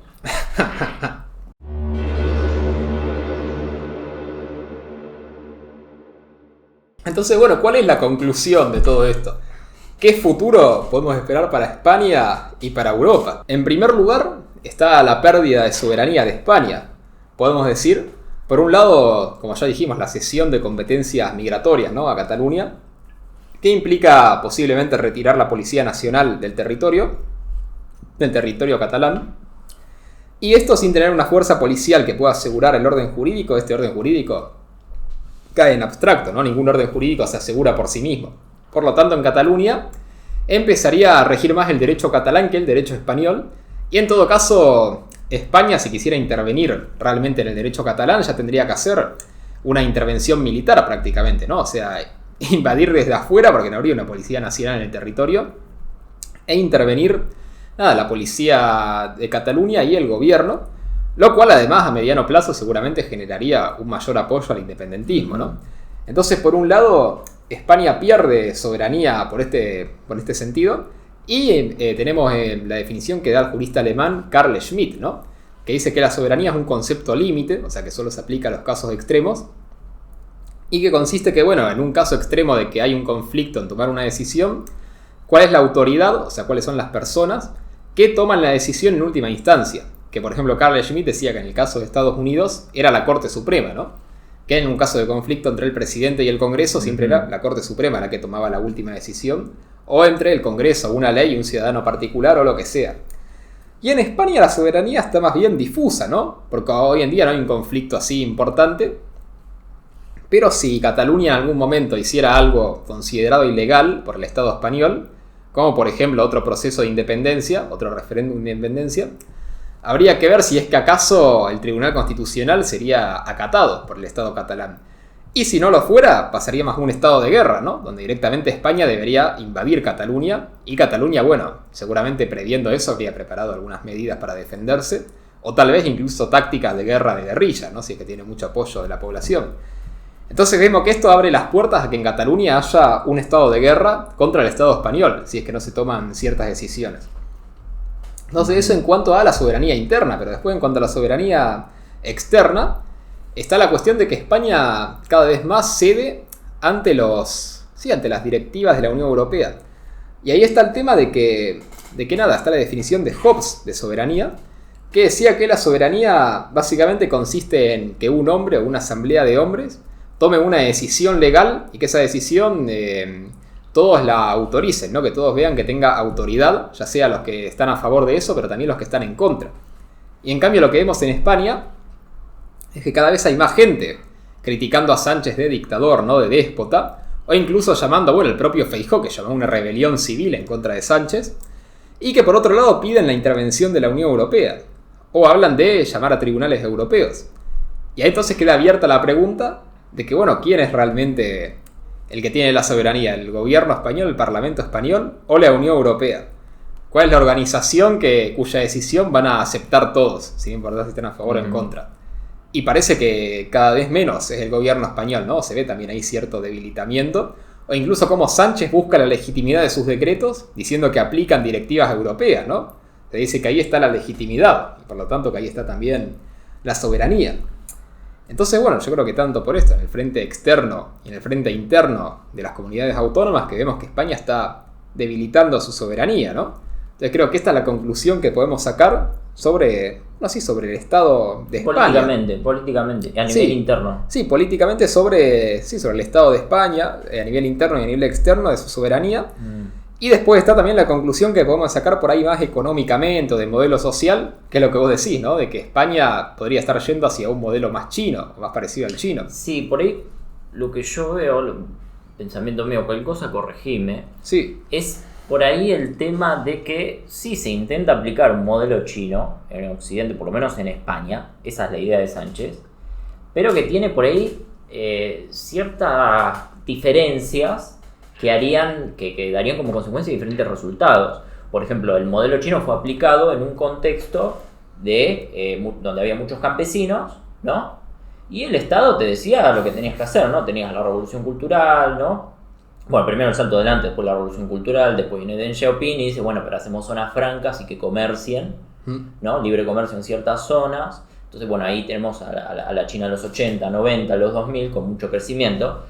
Pero bueno, no parten desde un punto de partida donde hay una clase media, donde hay cierto bienestar.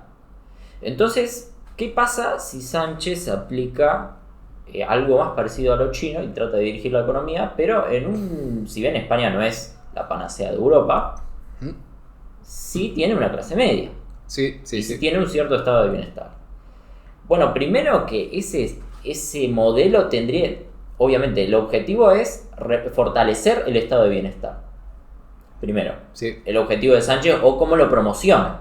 Porque el fin es la democracia para darle felicidad al pueblo español y también al pueblo europeo y a Occidente. Entonces, primero eso. Cosa que en China no hay. En China, por ahí, si bien por ahí tienen una cuestión filosófica, la felicidad de los pueblos, qué sé yo, pero no es simplemente el fin del Partido Comunista Chino darle bienestar a los chinos. Yo veo más como un objetivo más de sistema, ¿no? Más del propio socialismo. La fortaleza de China, ¿no? Sí, más de la nación. Más de la nación, ¿no? Entonces no es lo mismo. Entonces acá entramos en lo que es posible. Porque si Sánchez te trae un sistema con dirigismo estatal, como estamos viendo, creo que sería la palabra más correcta, dirigismo estatal, no es planificación económica por ahora, un sistema de dirigismo estatal con esta nueva ortodoxia, pero al mismo tiempo tiene que hacerse cargo de el bienestar ese que quiere la gente. Muy bien, ¿con qué lo financia? Él dice que es sostenible. Muy bien, pero nos encontramos con ciertos problemas de que Huerta de Soto dice la ciencia económica correcta, que te dice que no es que es insostenible, es que la intervención estatal te genera una serie de ineficiencias que vos para hacer esa redistribución, vamos a decir la redistribución peronista, me gusta esa frase, para hacer esa redistribución tenés que sacarle a uno para darle al otro.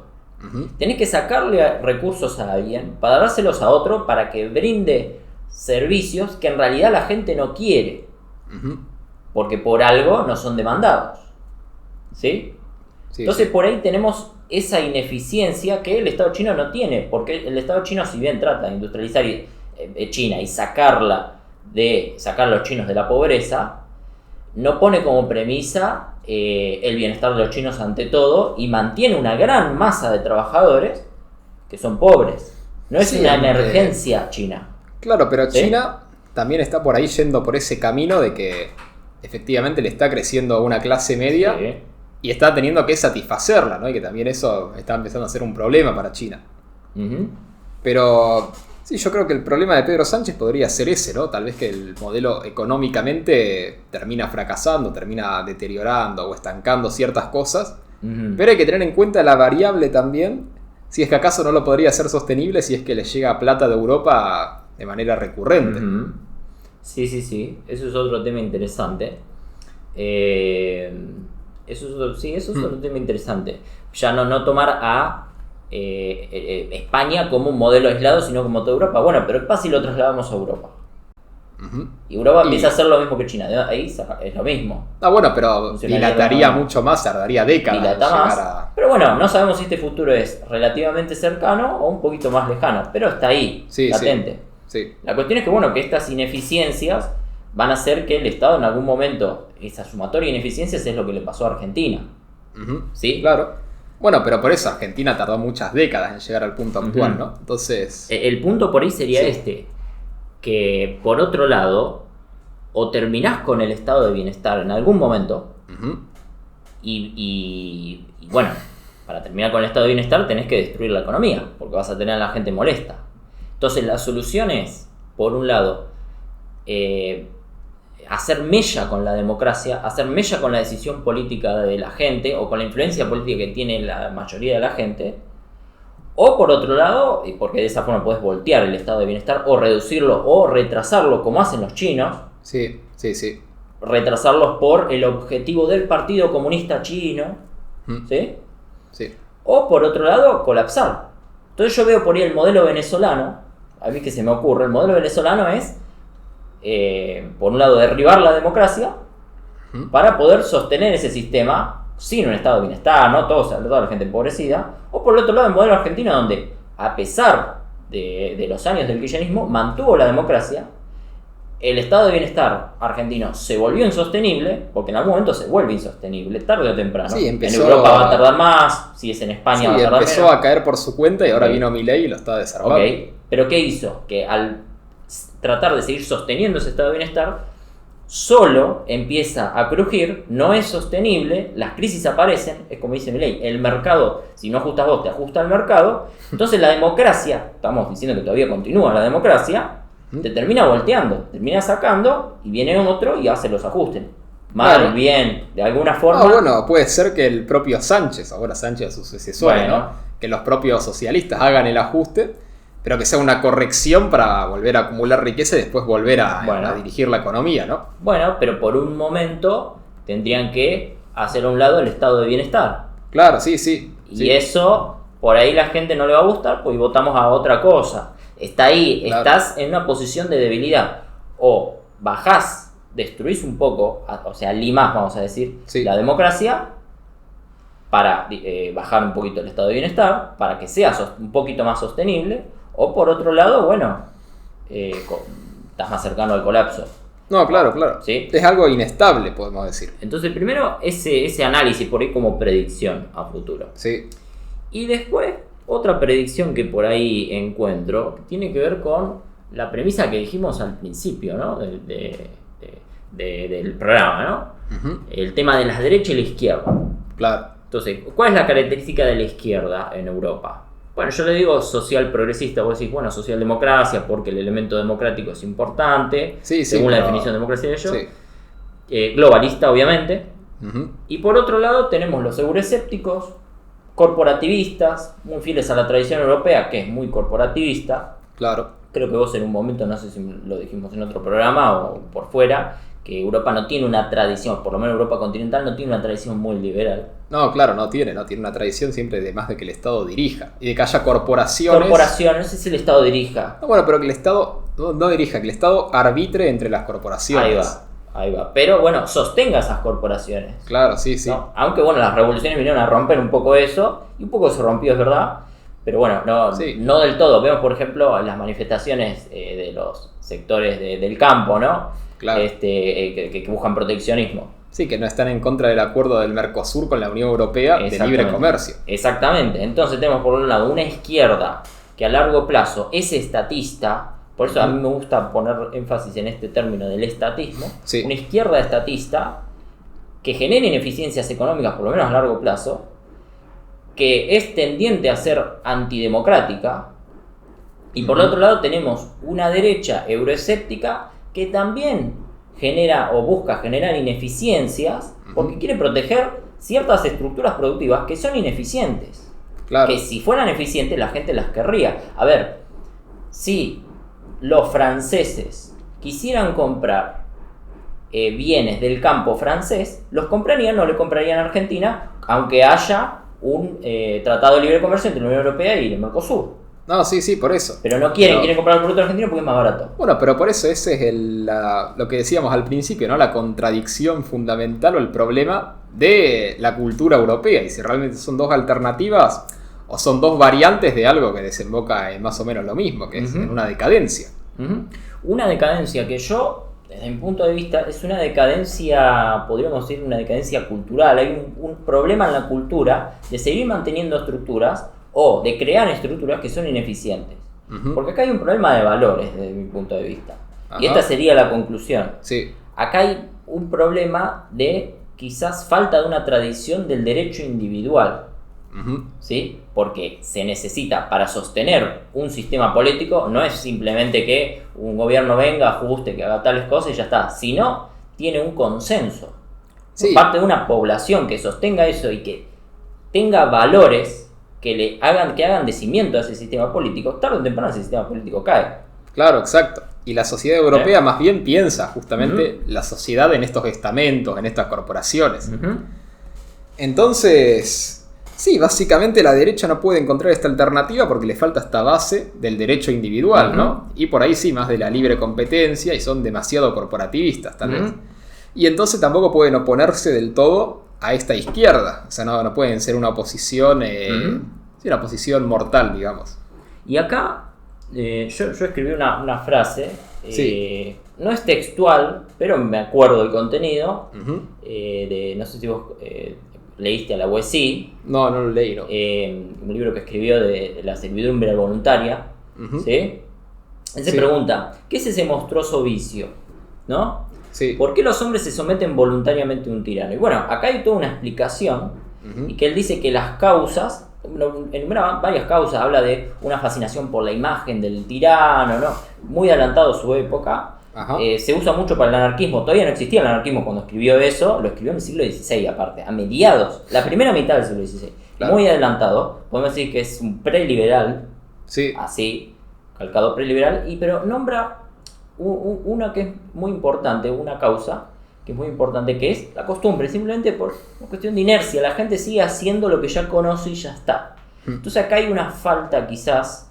Esto no es simplemente una crítica a Europa, es para todo Occidente o para todo el mundo. Hay una falta de tratar de ver más allá, quizás, lo que yo veo. Una falta de ciertos valores, ciertas virtudes que se debería buscar cultivar, ¿no?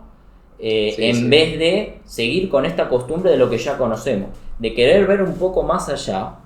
¿Por qué? ¿Por qué digo esto? Porque acá entra la idea de libertad que discutimos antes. La idea de libertad de Pedro Sánchez es una idea de libertad positiva. Claro. ¿Sí? ¿Qué es libertad positiva? Yo soy libre siempre y cuando tenga el poder de ser libre. Es decir, que me den una pauta, que me den un subsidio. Sí, que te den algo, una capacidad para hacer algo. Y con eso me dan la capacidad de hacer cosas. Y al hacer cosas soy libre. Libertad igual a poder. Después tenemos una definición liberal de libertad. Claro. Una definición liberal que es libertad entendido como no coacción, ¿no? ¿Por qué digo esto? Porque la libertad es la premisa para que un individuo busque cultivar su virtud. ¿Por qué? Porque la virtud solamente puede ser cultivada voluntariamente, es decir, Claro. por voluntad propia, no puede ser obligada. Claro, ¿sí? solo si vos podés elegir entre el bien y el mal, ahí es que cuando elegís el bien, cultivás la virtud para hacerlo, ¿no? Si te obligan a hacer el bien, no hay ninguna virtud a cultivar, ¿no? Entonces, bueno, si querés con esto concluimos esta frase tan filosófica. Cerrar, para cerrar. Sí. Para cerrar, lo último, creo que no solamente Europa, todo Occidente y por qué no todo el mundo debería cultivar esa libertad, pero es una decisión individual. Claro. Acá la solución está en las personas, en la cultura de las personas, las que van a dar los cimientos del sistema político. Sí, no si las personas buscan ser virtuosas por sí mismas, eso se va a reflejar en el sistema político. Sí, no en esperar que venga un político de arriba a solucionar las cosas. Y una cuestión, lo último, por ahí parafraseando a Milei, pero yo creé mi propia frase. Ajá. El estatismo es siempre y en todo lugar un fenómeno antidemocrático. Y ese es un tema de discusión, creo que podemos estar horas hablando de eso. No, pero cortito, te digo por qué. Y después si querés hacemos otro programa. Dale. Porque en el estatismo, si vos fomentás una economía, ya sea de dirigismo económico o de economía descentralizada, ¿no? Planificación centralizada, es imposible no imposible, muy improbable, altamente improbable tomar decisiones que si bien van a pasar por encima de la gente, van a ser violentas, primero eso, sería antidemocrática, y por otro lado, es imposible crear un consenso entre toda la gente para decidir en qué invertir, en qué no, qué se decide, que se piensa que es eficiente desde el Estado, cosa que esa información no existe, es imposible porque la eficiencia en la economía es dinámica, la información es creada de forma dinámica por los individuos. Entonces, sí o sí, un estatismo siempre deriva, siempre y en todo lugar, un fenómeno antidemocrático. Tarde o temprano vas a necesitar para el sostenimiento de ese sistema menos grado de democracia, menos grado de participación de la mayoría de la sociedad, menos influencia en el poder. Y bueno, para concluir eso... Sí, que el poder se vaya concentrando en pocas manos. Si China fuera más democrática, no podría hacer las cosas que hace. Sería algo más parecido a Taiwán. Entonces yo creo que el modelo chino de esta manera está a las puertas, podemos decir. Y eso como advertencia, y entonces, eso para terminar. Sí, entonces ahí queda, ¿no? El conflicto entre democracia, por ahí, dirigismo, estatismo, y que en algún momento cuando los dos están muy avanzados se chocan y hay que ceder en uno, ¿no? Y a mí me gustaría concluir por ahí, de la conclusión que vos querías terminar con eso del modelo chino, pero con una frase que me vino mientras vos decías esto, de Borges. Que Borges le preguntaron una vez si él creía en la acción política. Y decía, yo no creo tanto en actuar políticamente, sino que creo en que todos tenemos que actuar de manera ética. Y que si todo el mundo actuara de manera ética, eso tendría un impacto político mayor a cualquier partido. Así que creo que con esa frase podemos resumir toda esta cuestión de los valores, ¿no? Y de la cultura, y de justamente por qué Europa parece incapaz de salir de esta disyuntiva. Así que bueno... que se está grabando. ¿Cómo? Y que se está grabando, pareciera. Claro. Así que bueno, eso, para reflexionar, ¿no? Nuestros amigos españoles, y sin nada más que decir, nos estamos escuchando.